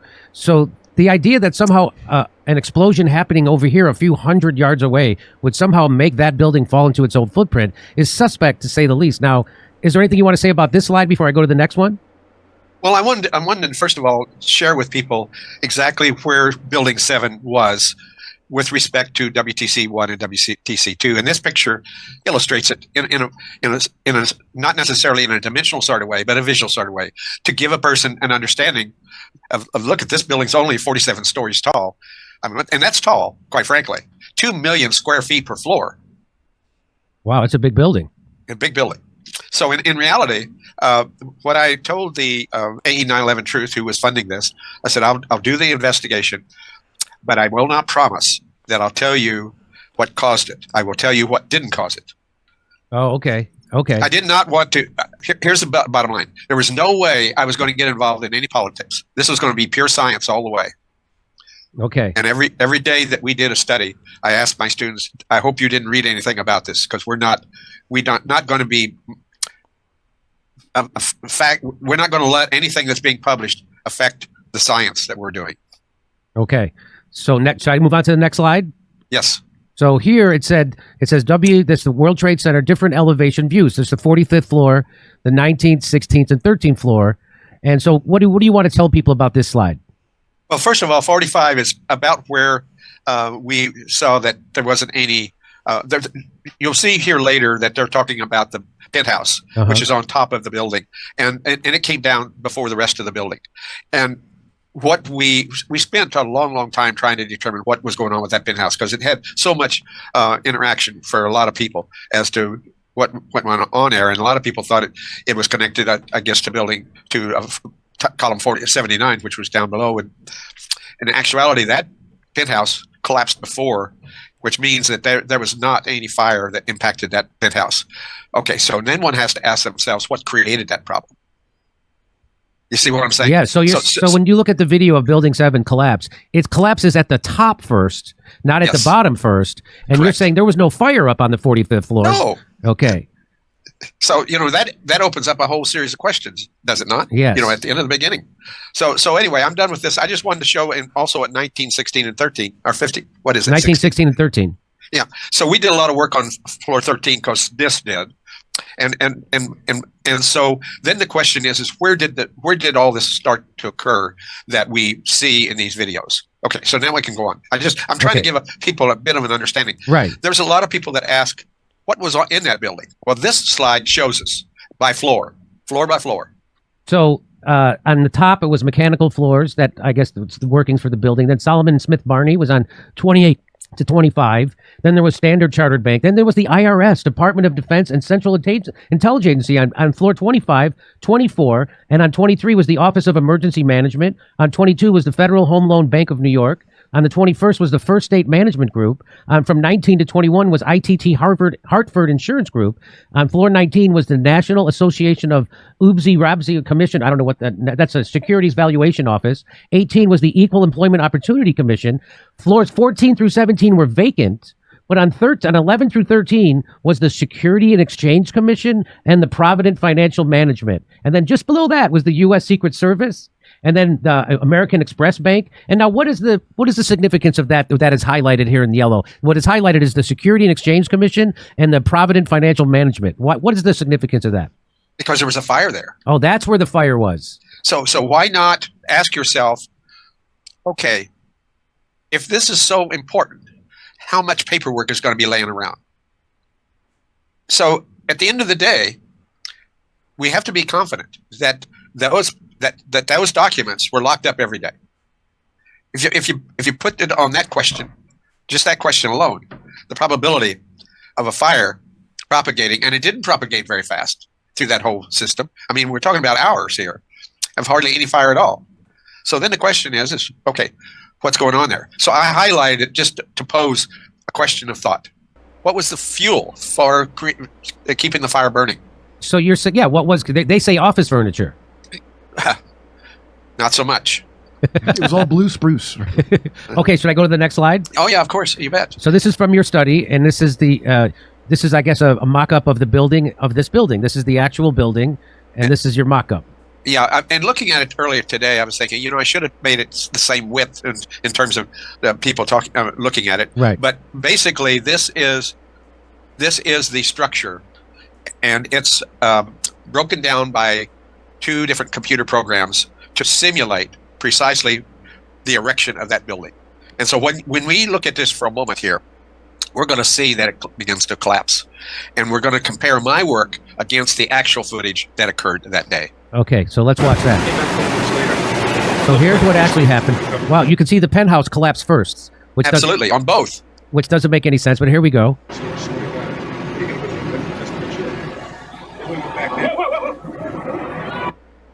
Okay. So do you want to say anything about that? I just wanted to put this out here for this discussion to let people see how well we were able to compare our work in relation to what happened that day. Okay. So next slide. Yes. Okay. So now here's another mock-up. This is the National Institute for what? National Institute of Standards and Technology. So Yes. this is their simulation we're going to show now. Is that it? That is correct against this actual footage on our left. Okay, let's watch. So this is how it actually fell down, and here's what they said happened.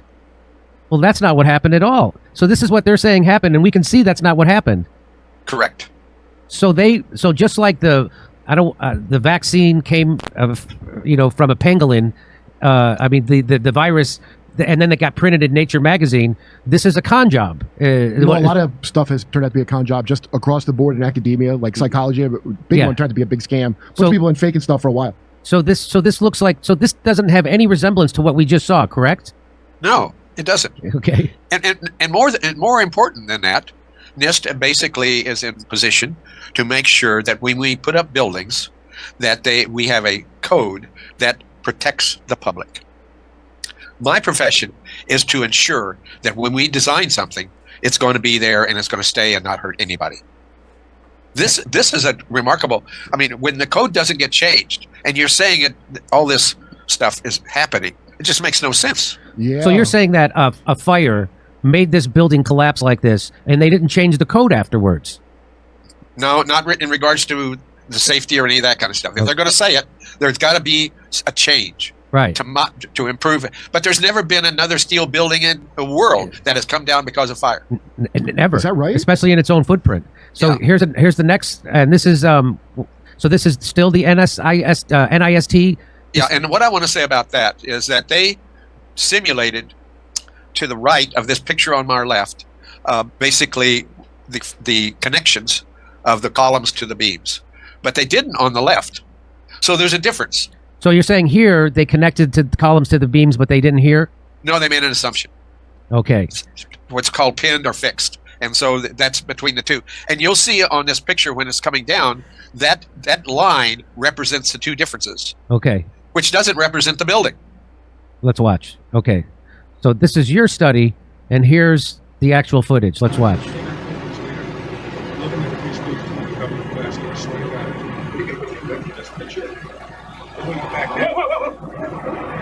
So now what does that show us?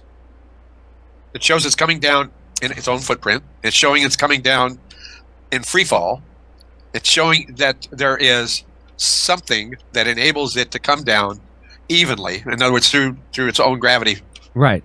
drop. Okay? And fall into its own footprint. Correct. And mine simulates the same thing to within, I didn't drop it all the way down, but right. But anyway, it represents what we're talking about. And so should I go next slide? Oh, yeah. Okay, so this is your study, and this is the actual footage. Before we jump, look at the upper left of that. See that? Right that here? was the penthouse coming down. So so this is what actually happened. Through the 45th floor. That's why I had that 45 in there. Okay. That's way above any reported fires. And so that wasn't a fire. That wasn't a fire. Doesn't make any sense. No. And then it just falls straight down. Right. No, there never was before, and there never has been since. You can ask questions about the Kennedy assassination, Robert Kennedy assassination. You can ask questions about anything, any open murder investigation where they don't know who did it, but you couldn't ask questions about Seth Rich. And why was that? Because they didn't want you to, because if you did, you were going to find out that something they didn't want you to find out. And now we know, years later, we know that the FBI actually has the laptop of Seth Rich. They first lied and said they didn't have it. Then they lied and said they couldn't get the data. Then they lied and said they had the data, but now they have the data. They're not going to release it for 65 years. So it's the same thing. So when you're not allowed to ask questions about something and they shame you for asking questions, just like during COVID, just like during Seth Rich, just like 9/11, they're hiding something. And when the president of the United States and the vice president have to testify about what happened during the biggest terrorist attack in the history of our country, and they have to do it in secret, not under oath and off the record behind closed doors, that should raise a red flag for everybody. But again, because the media is consolidated, and if you ask those questions, their attack dogs will come after you and try to discredit you and ruin your career. And that's why you were able to do this, because you were at the end of your career. And what could they do to you? You already got your pension. So thank God for that, I guess. Kurt, you wanted to say something? So that thing that always makes me laugh, you bring about Rumsfeld announcing they can't find $2 trillion. So the day before this. So the day before this happened, he announced it. The Secretary of Defense gave a press conference where he said that they could not account for $2 trillion, not billion, not million, $2 trillion.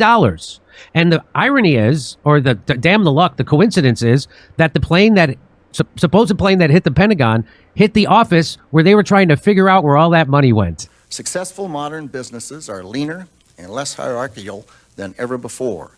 They reward innovation and they share information. They have to be nimble in the face of rapid change or they die. Business enterprises die if they fail to adapt.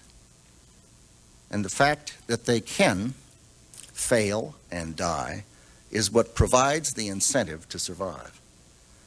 But governments can't die. So we need to find other incentives for bureaucracy to adapt and improve. The technology revolution has transformed organizations across the private sector. But not ours, not fully, not yet. We are, as they say, tangled in our anchor chain. Our financial systems are decades old. According to some estimates, we cannot track $2.3 trillion in transactions. What? Bro, what are you talking about, man? So, Kurt. So this is the AP, the Reuters is a good for a laugh as well. The debunking of that. Okay. Ready? See if you can pick out where it's gone wrong already. No, the U.S. government didn't mysteriously lose trillions of dollars the day before 9/11. Yeah, I thought they lost it all just that day. Right. That's what they're debunking. Not the actual thing that they still can't account for, by the way. And you don't think there was some accounting? From what I could see, there was some accounting being done in that Building 7 that collapsed. Yes, in Building 7, there was the Securities and Exchange Commission and in there, and the CIA, and all that stuff got destroyed, so they could never look up those records. I didn't think they lost it in one day, like Brewster's Millions. That's right. Starring Richard Pryor. Hey, let's. Well, that's another reason why I put that slide in there for us to take a look at what was on those floors. Right. Because that brings to point. Wonder what really went on there, and then you go back to Oklahoma and something very similar on those floors, and you have to wonder. So you're talking about what Timothy McVeigh? Yes. Yeah. So that's also very sketchy. They're very, very sketchy. There was a second car. There was a second bomber. A second car. There's a lot of things. I just want to play this, and I didn't have time to load it into my keynote, but I'll just play it. It's 5 minutes long.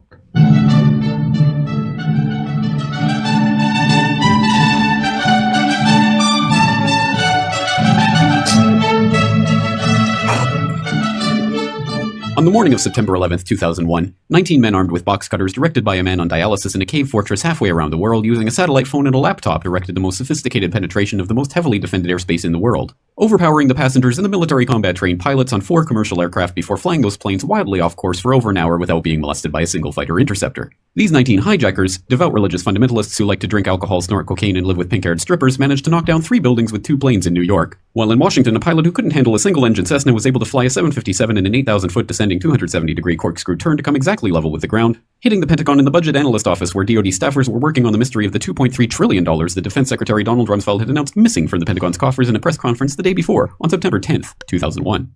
Luckily, the news anchors knew who did it within minutes. Osama bin Laden. The pundits knew within hours. Osama bin Laden. The administration knew within the day. Terrorists who committed these acts and those who harbor them. And the evidence literally fell into the FBI's lap. The hijacker's passport was found blocks from the World Trade Center crash site, if you can believe that.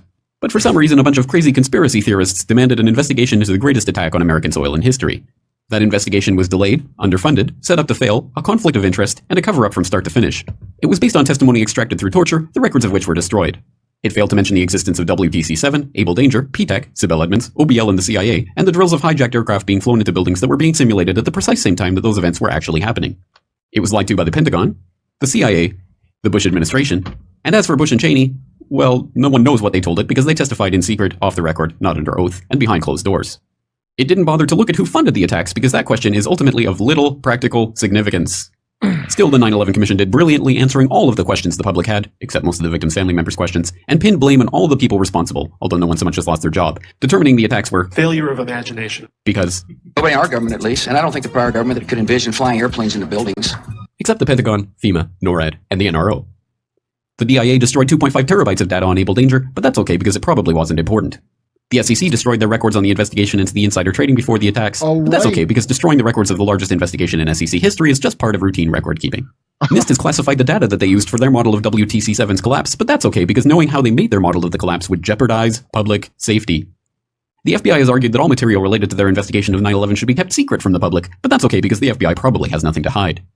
This man never existed, nor is anything he had to say worthy of your attention, and if you say otherwise, you are a paranoid conspiracy theorist and deserve to be shunned by all of humanity. Likewise him, and her, and her, and her, and him. Osama bin Laden lived in a cave fortress in the hills of Afghanistan, but somehow got away.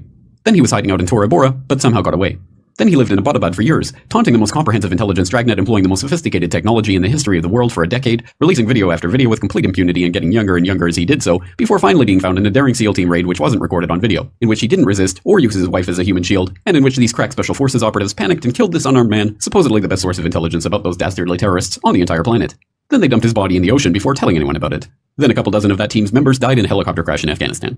This is the story of 9/11, brought to you by the media which told you the hard truths about his head could be seen to move violently forward. And they took the babies out of incubators. And mobile production facilities. And the rescue of Jessica Lynch. If you have any questions about this story, you are a batshit, paranoid, tinfoil, dog-abusing baby hater and will be reviled by everyone. If you love your country and or freedom, happiness, rainbows, rock and roll, puppy dogs, apple pie, and your grandma, you will never ever express doubts about any part of this story to anyone. Ever. Well, I didn't. This has been a public service announcement by the Friends of the... Hi, my name is Barry Jennings. 52 years old. I've worked for 33 years in one location. Basically, I said I'm married, father of 4. That's it. Why don't you tell people your experience from the very beginning of the day on September 11, 2001? All right, it was, as I told you guys before, it's very funny. I was on my way to work, and traffic was excellent. I received a call that a small Cessna had hit the World Trade Center. I was asked to go and man the Office of Emergency Management at the World Trade Center 7 on the 23rd floor. As I arrived there, there were police all in the lobby. They showed me the way to the elevator. We got up to the 23rd floor. Me and Mr. Hess, who I didn't know was Mr. Hess at the time, we got to the 23rd floor. We couldn't get in. We had to go back down. Then security and police took us to the freight elevators, where they took us back up, and we did get in. Upon arriving into the OEM EOC, we noticed that everybody was gone. I saw coffee that was on the desk. Still, the smoke was still coming off the coffee. I saw half-eaten sandwiches, and only me and Mr. Hess was up there. After I called several individuals, one individual told me that to leave and leave right away. Mr. Hess came running back in and said, "We're the only ones up here. We got to get out of here." He found the stairwell. So we went to the stairwell and we're going down the stairs.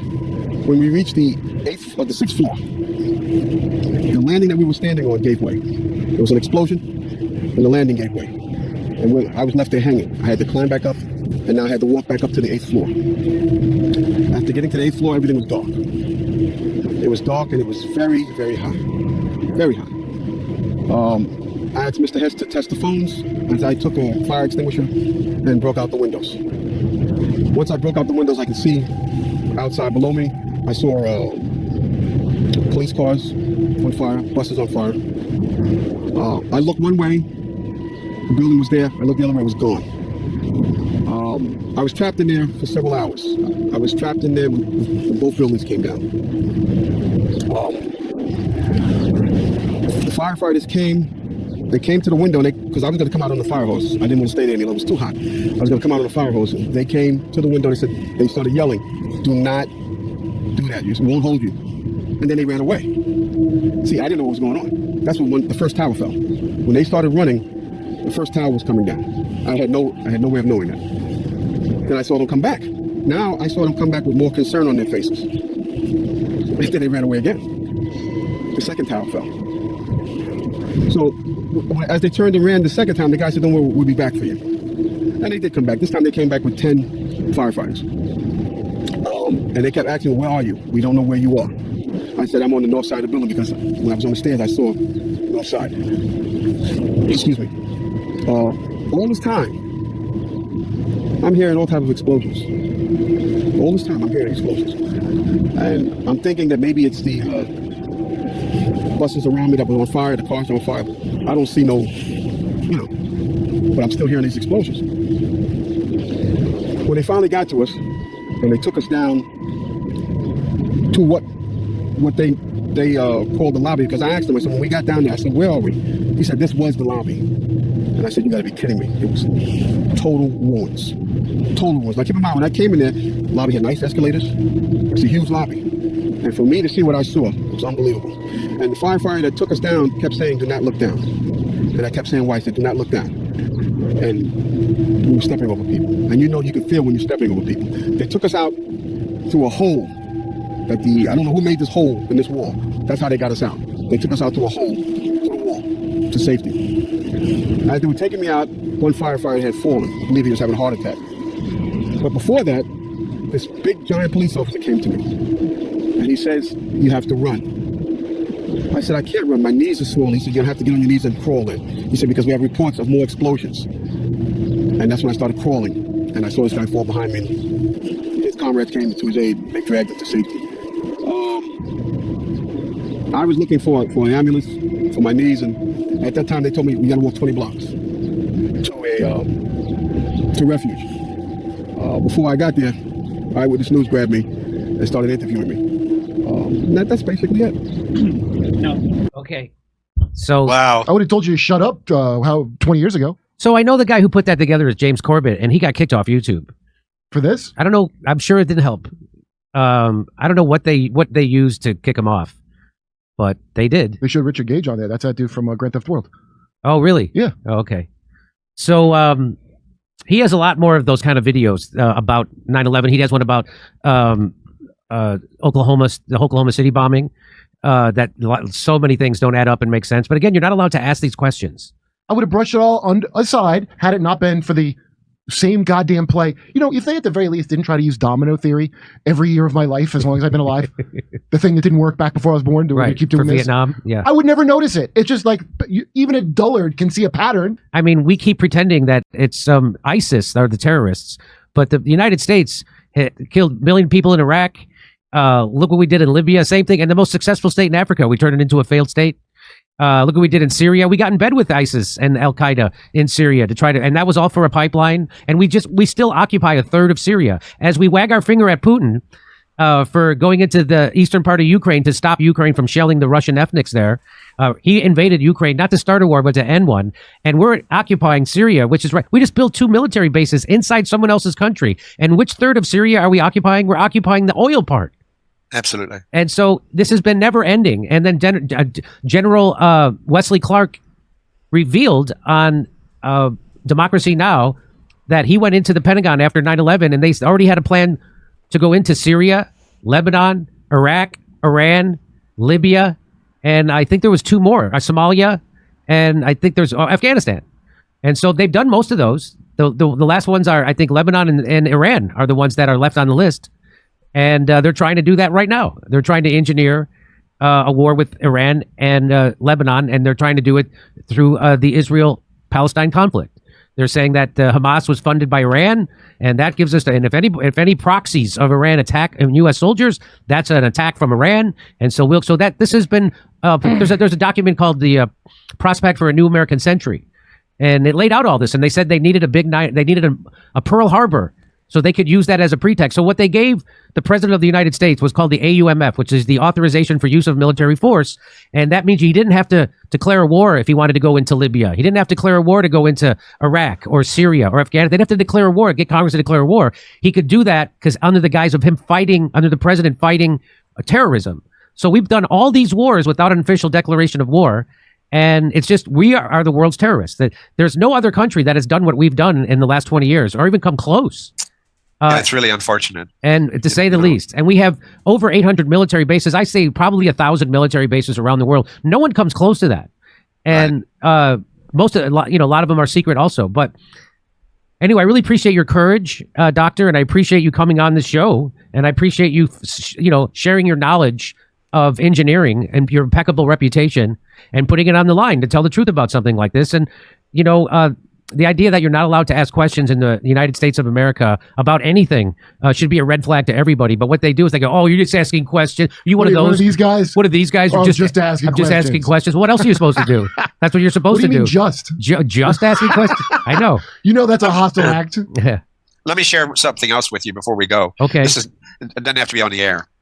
So one of the things that happened almost at the very beginning. Well, I just want to let you know we are on the air. We're live. Okay, that's fine. Okay. So at the very beginning, when the building went down, all three buildings went down. What happened immediately after that? They looked as fast as they could to get all that stuff hauled away. That's right. That is not the way you handle anything that collapses. I mean, I've done a lot of building collapse or evaluation of failures, and the first thing you do is you put it back together, or you examine what may have created the problem. But if you don't have the material there, and why didn't you have the material there, then you're violating the very issue that you should be using to make a determination of what truly did happen. And yet in the dust particles, they found thermite that was unexploded. So thermite is an explosive that they use to implode buildings, correct? But it's pretty high. It's to the point that if you look at what happened in the rumble piles, that was not a typical fire. Right. And so none of this is to say that 9/11 didn't happen, or that it was like a black swan event, or, false flag, or whatever the case may be. I mean, obviously, it definitely happened. People for sure lost their lives.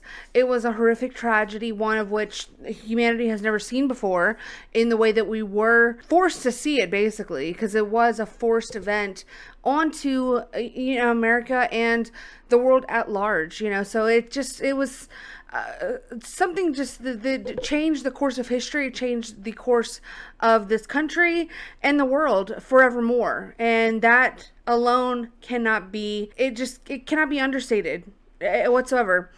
But because of the importance of this event, because of all of the lives that were lost, the lives that were changed, the people that were changed, the countries that were changed, the world was changed, the magnitude of this tragedy, the scope of this horrific, terrorism attack, no matter who you point your finger at and call the terrorist and name as the terrorists who were involved and who were responsible for this, it doesn't change the fact that this happened. But it really stresses the importance of us needing to know and needing to understand how, what, why did this happen? And did we get the full picture? Did we get the true facts of this day? Did what they say happened actually happen? And I would just say no, because there's too many other things that point to not only ulterior motives, ulterior guilty parties, weird things that were outside of the norm of what is actually possible. I mean, let's not even forget the Pentagon, okay? Who here amongst us believes that a plane hit the Pentagon? I mean, be so fucking for real if you do think that. I just would love to know. And who here thinks that a plane landed in that field, okay, in Pennsylvania, with not a scrap of debris left behind, okay? Like, just tell me how, and tell me why. Because I've watched other plane crashes, aftermaths and videos of like wreckage, recovery and things of that nature that were, two planes colliding in the sky that had, actual bodies were found, body parts were found, whole pieces of debris. How is it that it landed in a field, it crashed in a field in Pennsylvania, and not one scrap of that wreckage was found? I mean, just really think about it. So the video that we watched with the flight attendant explaining her theories, I think is, I had never really thought about it before, honestly, until I really started deep diving into this topic. And what made me want to deep dive into it was because obviously I knew that in regards to the towers, what happened wasn't the full story, or even possibly even close to the truth of what happened. But I had never actually taken the other road of evaluating or contemplating was that actually the planes that crashed into those buildings? Like, were those commercial airliners filled with hundreds of passengers crashed into those places where they said that they crashed? Obviously, I knew the Pentagon was fake because we all saw the video. And if you haven't seen it, I can try to find it real quick. But I mean, it's just from the day I saw that, I knew that that wasn't on the up and up, that that was not a commercial airliner that came in at a parallel to the ground angle and crashed into the Pentagon. Okay, just miss me with that. So, but then seeing the wreckage in the field was another oddity, and it really made you look sideways at it and say, well, how is there not a single piece of debris? How? But then thinking about her theories, and obviously because, you know, I brought this up to my mom the other day, and she was like, no, there were people on those planes. There were people who were, you know, like everybody knows somebody who knew somebody who was supposed to be on those planes or were on those planes that crashed into the buildings. It's like, obviously, yes, there were people, I believe, who boarded flights on 9/11 who did not make it to their destinations because of this tragedy. Now, do I think that those people were on planes that crashed into buildings? I'm honestly not sure. And I had never thought about it before until I heard this woman's interview that we listened to just a bit ago. And I can't say for sure that you, like, yes, I know that that's what happened. That rings true. But it does ring true to me, honestly. I'm not going to lie. It rings true to me. But the sad fact of the matter is, and what really just irritates me and makes me so sad for what happened on this day, was that we'll probably never know now. And the fact that it possibly could have been what she was alleging, that these people were taken, you know, somewhere else and arrived at just as horrific of a tragedy where their lives were taken senselessly to perpetuate a grand scheme is, I mean, it's disturbing to say the least. It is disturbing to the soul, and it is an assault on your senses to even contemplate it. But I think it's something that you have to genuinely think about and explore if this is something that you're interested, curious, or want to know the truth about. But this was the only video known in which the first strike, the first plane hitting the first tower, was captured on film. And, you know, this wasn't supposed to be the case. You know, the second tower being hit, which was the first tower to fall, that was intentionally supposed to be broadcast. If we go along with this theory of there being nefarious actions behind this and there being intentional media coverage to drive a narrative or push forth a collective idea into the American awareness. So this website here, I think, is where I actually was alerted to a lot of this, and it was explained to me in a way that something clicked in my head. Whereas before, I just kind of like common sense knew that a commercial airliner did not hit the Pentagon.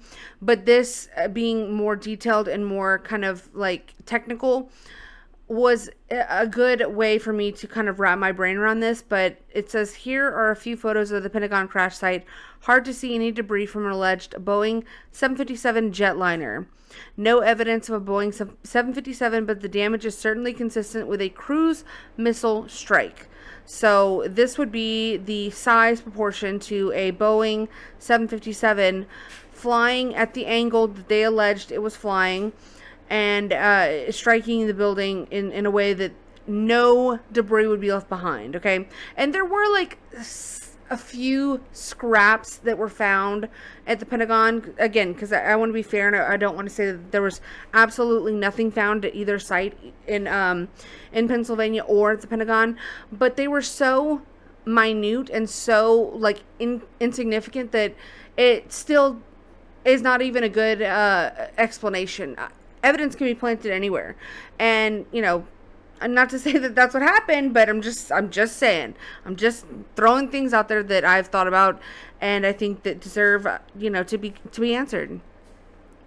But I think that, yes, you would have major pieces of this airplane left behind if this is what crashed into this building and made this amount of damage, okay?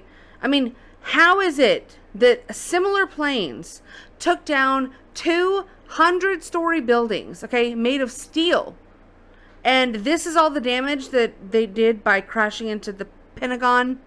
And, you know, oddly enough, this section of the building that they crashed into was where certain records and documents were housed. And let's not also forget that the day before 9/11 happened, the DOD actually announced that like trillions of dollars had been quote unquote lost or misappropriated or whatever the case may be. So this is explained in this paragraph here. It says, a theory consistent with the evidence was revealed in March 2002 to Carol Valentine by an informant. A plot was hatched not by the Arabs, but by so-called Americans, agents of the civilian state security and intelligence agency and bureaus such as the CIA, top-ranking officers within the U.S. Air Force, and high-level officials within the U.S. administration, perhaps with Israeli Mossad involvement. A, to take control of 4 civilian airliners. B, to carry out attacks on the Twin Towers and the Pentagon, causing huge loss of life. C, to make it appear that these airliners were used to carry out the attacks. D, to eliminate the passengers on the airliners who would not be involved in the operation except as reluctant witnesses. E, to blame these attacks on Arab terrorists and to use this as a pretext to launch military campaigns against enemies of America in the Middle East and in Asia. The real aim being to get control of their oil and mineral resources. This plot, of course, was not hatched in a day, and it may have been years in preparation. In September of 2002, a congressional report cited no less than 12 examples of intelligence information on the possible use of airliners as weapons. They stretched from 1994, around the same time as the Oklahoma City bombing, to August of 2001, when word came of a plot by Osama bin Laden to fly a plane into the U.S. Embassy in Nairobi, Kenya.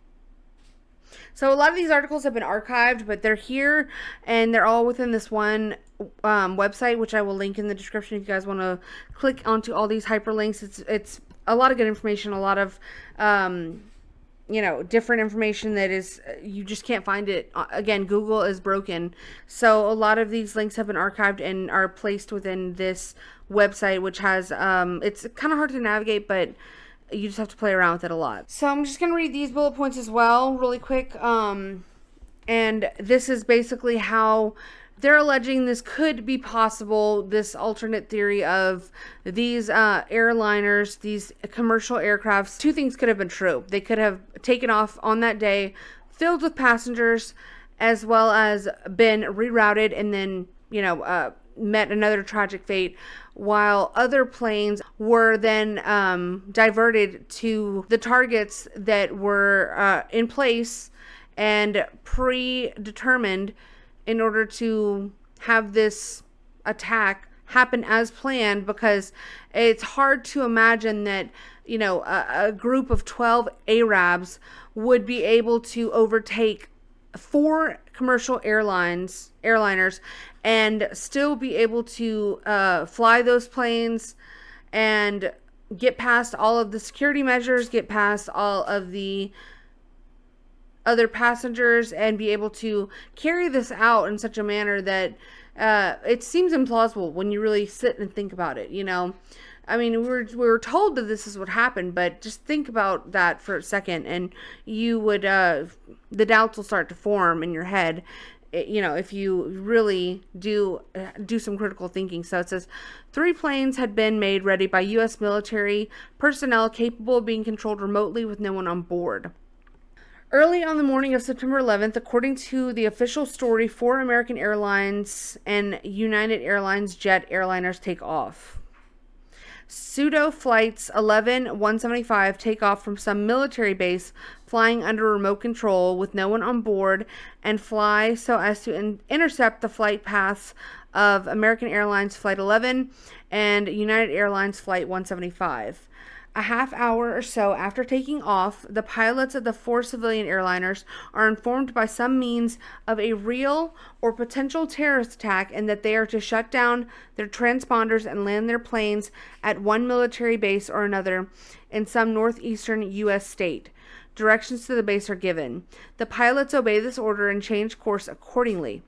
Shortly after the real flights 11 and 175 cease transmitting their transponder signals, the pseudo flights begin to transmit the same signals. They fly toward New York, and if they are visible on the air traffic controller screens, they appear to be AA-11 and UA-175, now flying toward Manhattan. Pseudo Flight 11, under remote control, approaches the North Tower at 8:45, fires missiles into it, then crashes into it, detonating explosives already planted in the building. George W. Bush watches the impact on a private transmission to the TV in his limousine while traveling to a school in Florida. Now that's wild. That's a wild statement. And again, guys, this is not true. These are not facts. These are theories that are being alleged on this website that I think just deserve to be heard. That's all. That's all I'm asking you to do is just listen and to think critically for yourself. Pseudo Flight 175 approaches Manhattan, also under remote control, and crashes into the South Tower at 9:03. Its controllers, not used to remotely controlling the 100 plus tons of a Boeing 767, almost missed the tower but managed to hit it towards one corner. Just before the plane hits the building, an incendiary missile is fired to create a temperature within the building high enough to ensure ignition of the jet fuel, which is about to be released by the impact. Most of the jet fuel passes through the corner of the tower and explodes in a huge fireball outside the tower, which is why you see the two impacts look so different. Okay, guys, so here's the very first and the only, this was truly a miracle. This was an intervention by God, I think, honestly, in order to let the truth and the light be shined on this incident and to really just allow people to then go back and really understand that things weren't on the up and up when it came to this. But this is the only video of a plane crashing into the first World Trade Center building. And we have to understand that this was before cell phones were even a big thing where everyone had them. This was filmed on a camera that was just so happened to be filming a documentary about firefighters in New York City on 9/11. And it just so happened that, you know, when they heard the plane flying so low over Manhattan, which was a very abnormal and unusual thing, this was not ever done because, they didn't want planes crashing into buildings. They all looked up and just so happened that the cameraman panned over at the exact moment that the plane hit the building, and it is very, grainy footage, but you can still see it so clearly, and it's so amazing that this footage was captured. I mean, at the exact right angle, at the exact right moment. But I'm going to slow it down, like all the way down, and I'm going to point out to you guys what was alleged here, was that there were missiles shot off from this plane, and I didn't believe it when I was reading it and on this site or whatever. I was like, what? Because I never even heard that either. There were so many things that I learned while doing this video, already having the massive amounts of doubts that I had, that I was blown away. There's more, like this is an onion that's never ending. You just peel back more and more layers. But this was something that I learned while researching this, and I was like, there's no way, because there was like a description of, little tiny bursts or like explosions or whatever, and I don't know what they are. There could be an explanation for it. I'm not saying there's not, but this is what I was able to see, and I'm going to point it out to you, but I'm going to slow the footage way down. But let's watch the first part of it. I had one.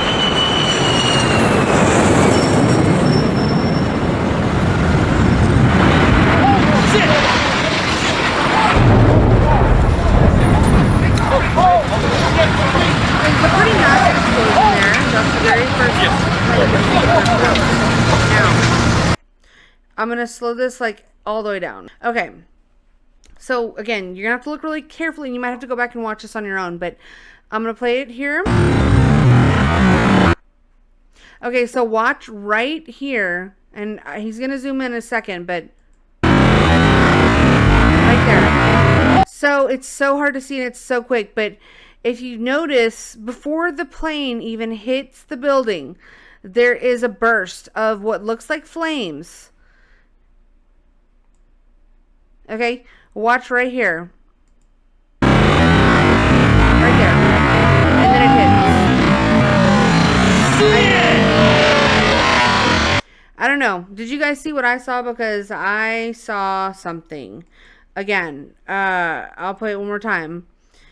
And I was blown away because I didn't believe it whenever I first heard this, but I see it right there. Boom.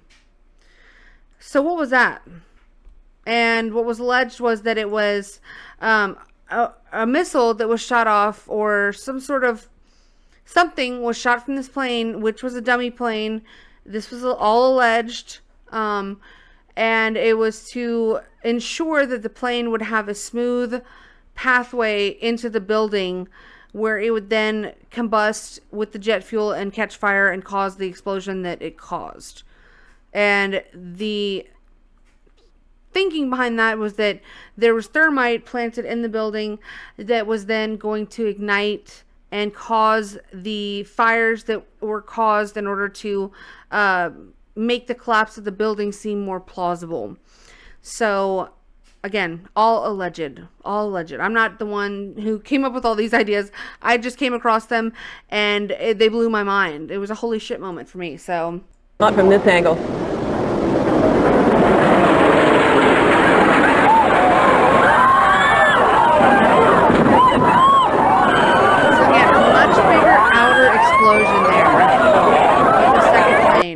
We've seen it from the front angle before, but not from this angle.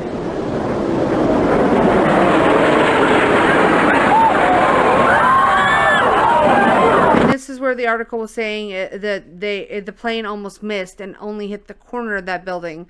Why that is, I don't know, but that was the footage of the second plane. So tell me, you guys tell me, you see it right here, you see the shadow on the grass, okay? Is that a commercial airliner? Okay, I mean this right here is just it's a slap in the face. It's a pissing in your face and telling me it's raining moment. Truly, I mean honestly, this was one of the things that black or red pilled me or black pilled me or whatever the fuck on 9/11. This was one of the things that when I looked at it, I was like, huh? I'm sorry, what? What are you trying to tell me happened? And I'm seeing with my own eyes. Okay. Yeah, when does a plane ever fly like that? Into a building. Bizarre. The earliest known video has surfaced showing the immediate aftermath of the crash of United Flight 93 in Shanksville, Pennsylvania on September 11th, 2001. The amateur video was recorded by Dave Berkebile, who lived nearby. While he was taping the cloud of smoke, Berkebile described what he saw. I just saw the smoke come up and the explosion shook the house clear over here. They ran one into the Pentagon and into the World Trade Center, and we're watching it on TV, and this one happened.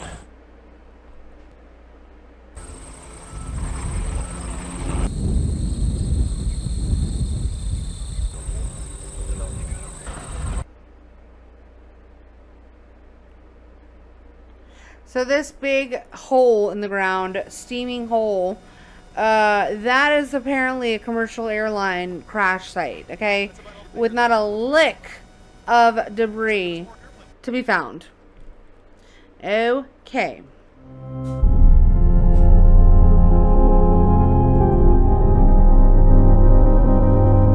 This is a crash animation of the Flight 93 on 9/11.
The impact left a crater 8 to 10 feet deep and 30 to 50 feet wide. 30 to 50 feet. What? So the wingspan of a Boeing 757 is 38 meters or 124 feet. Okay. And what's this again?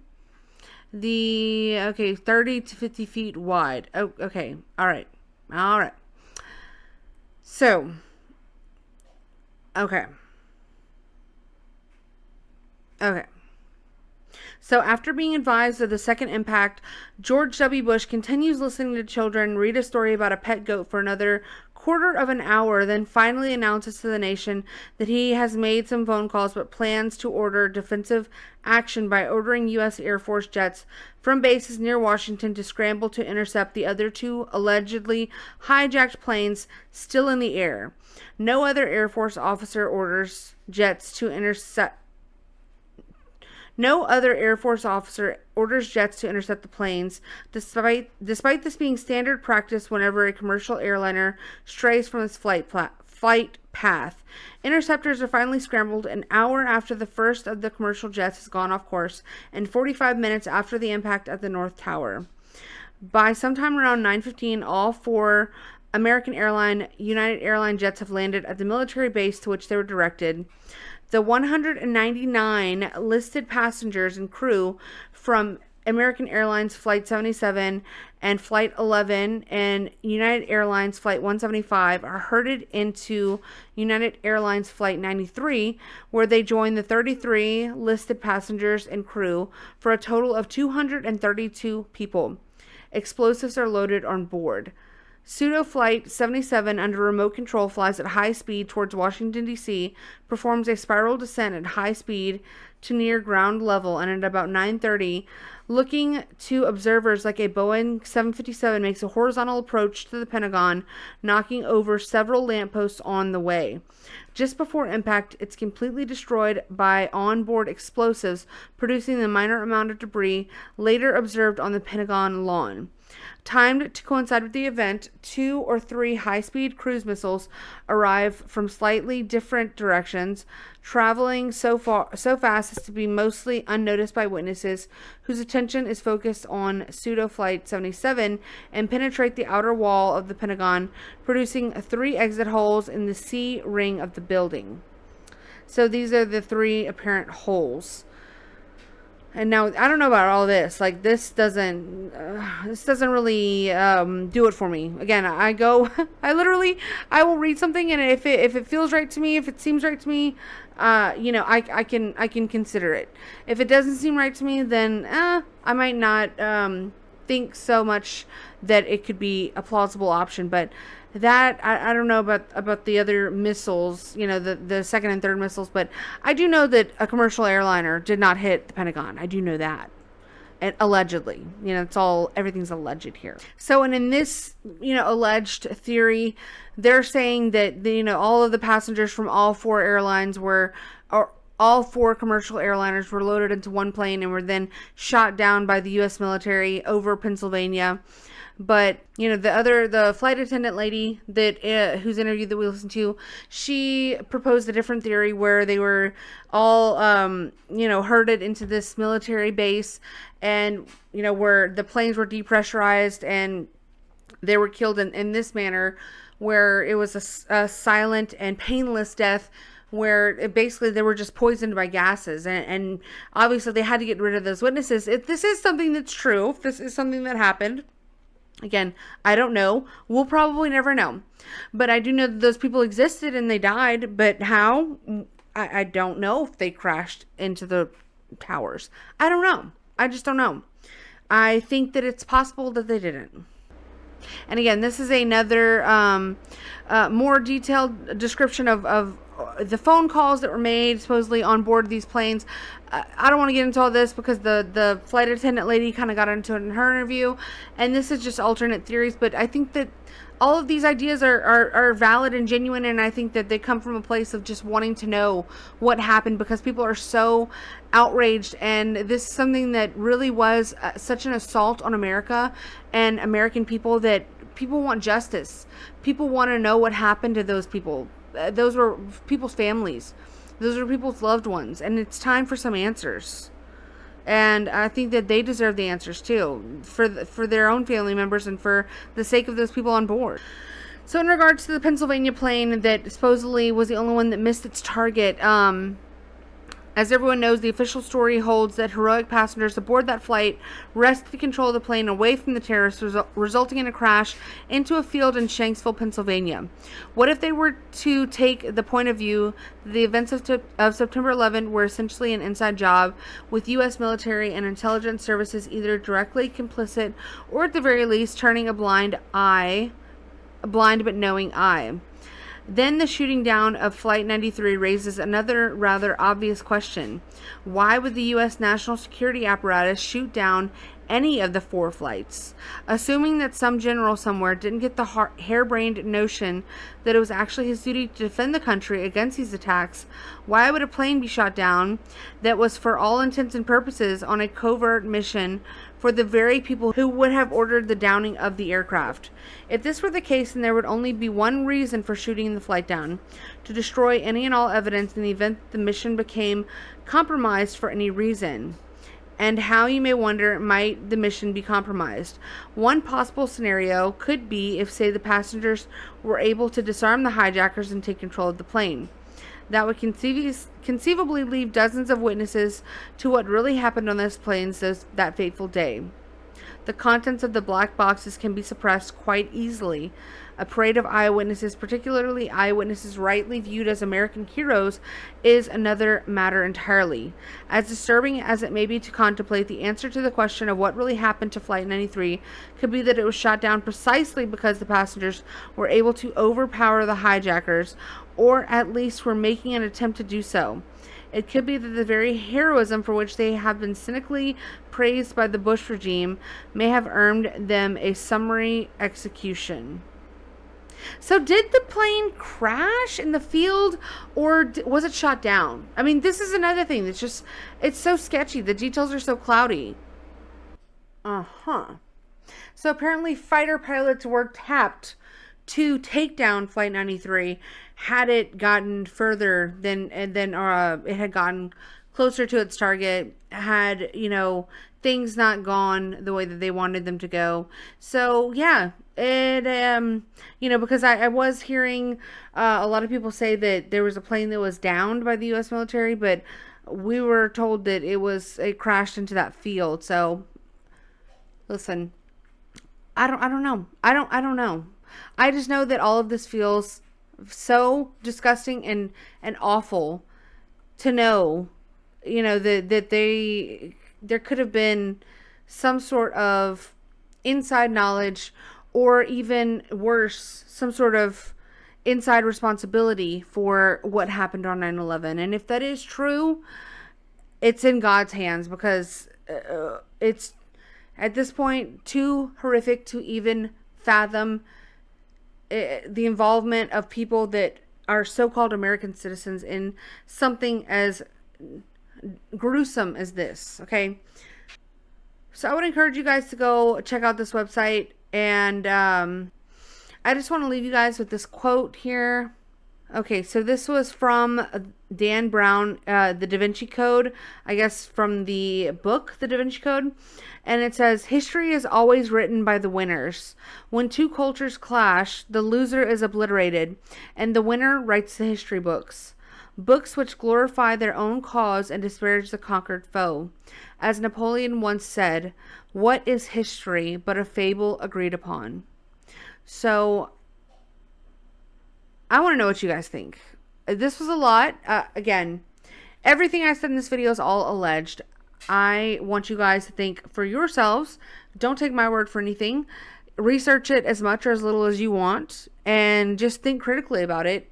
And if it's something that you think should be brought more attention to, do what you got to do. You know, I think that the fight for answers is not over, and the more people talk about it, maybe the more light will be brought, and the more answers we might possibly one day get, God willing. But the answers might be too disturbing and horrifying to actually even know. I mean, we still don't know what happened with JFK and how the CIA allegedly murdered him. So who knows if we'll ever know about this tragedy, which on scale was, I mean, just as great, if not worse, than what happened with JFK when a supposed government agency took out a U.S. president. But again, it's all alleged. I want to know what you guys think. Please like this video if you like it and want to see more like this. And subscribe to the channel, guys. I would really appreciate that. And I thank everyone who's watched this video. If you got this far, you definitely should be subscribed. I mean, what are you doing? Please hit that bell on your way out. And I will see you guys later. Y'all take care. Bye. I just tell the truth. And telling the truth is crazy in a world full of lies. If you mix brilliance with bravery, that we can ignite something. Even this conversation alone can ignite the people. The time is now to express and for people to believe in themselves. The time is now for it to be okay to be great. People in this world shun people for being great, for being a bright color, for standing out. But the time is now to be okay to be the greatest you.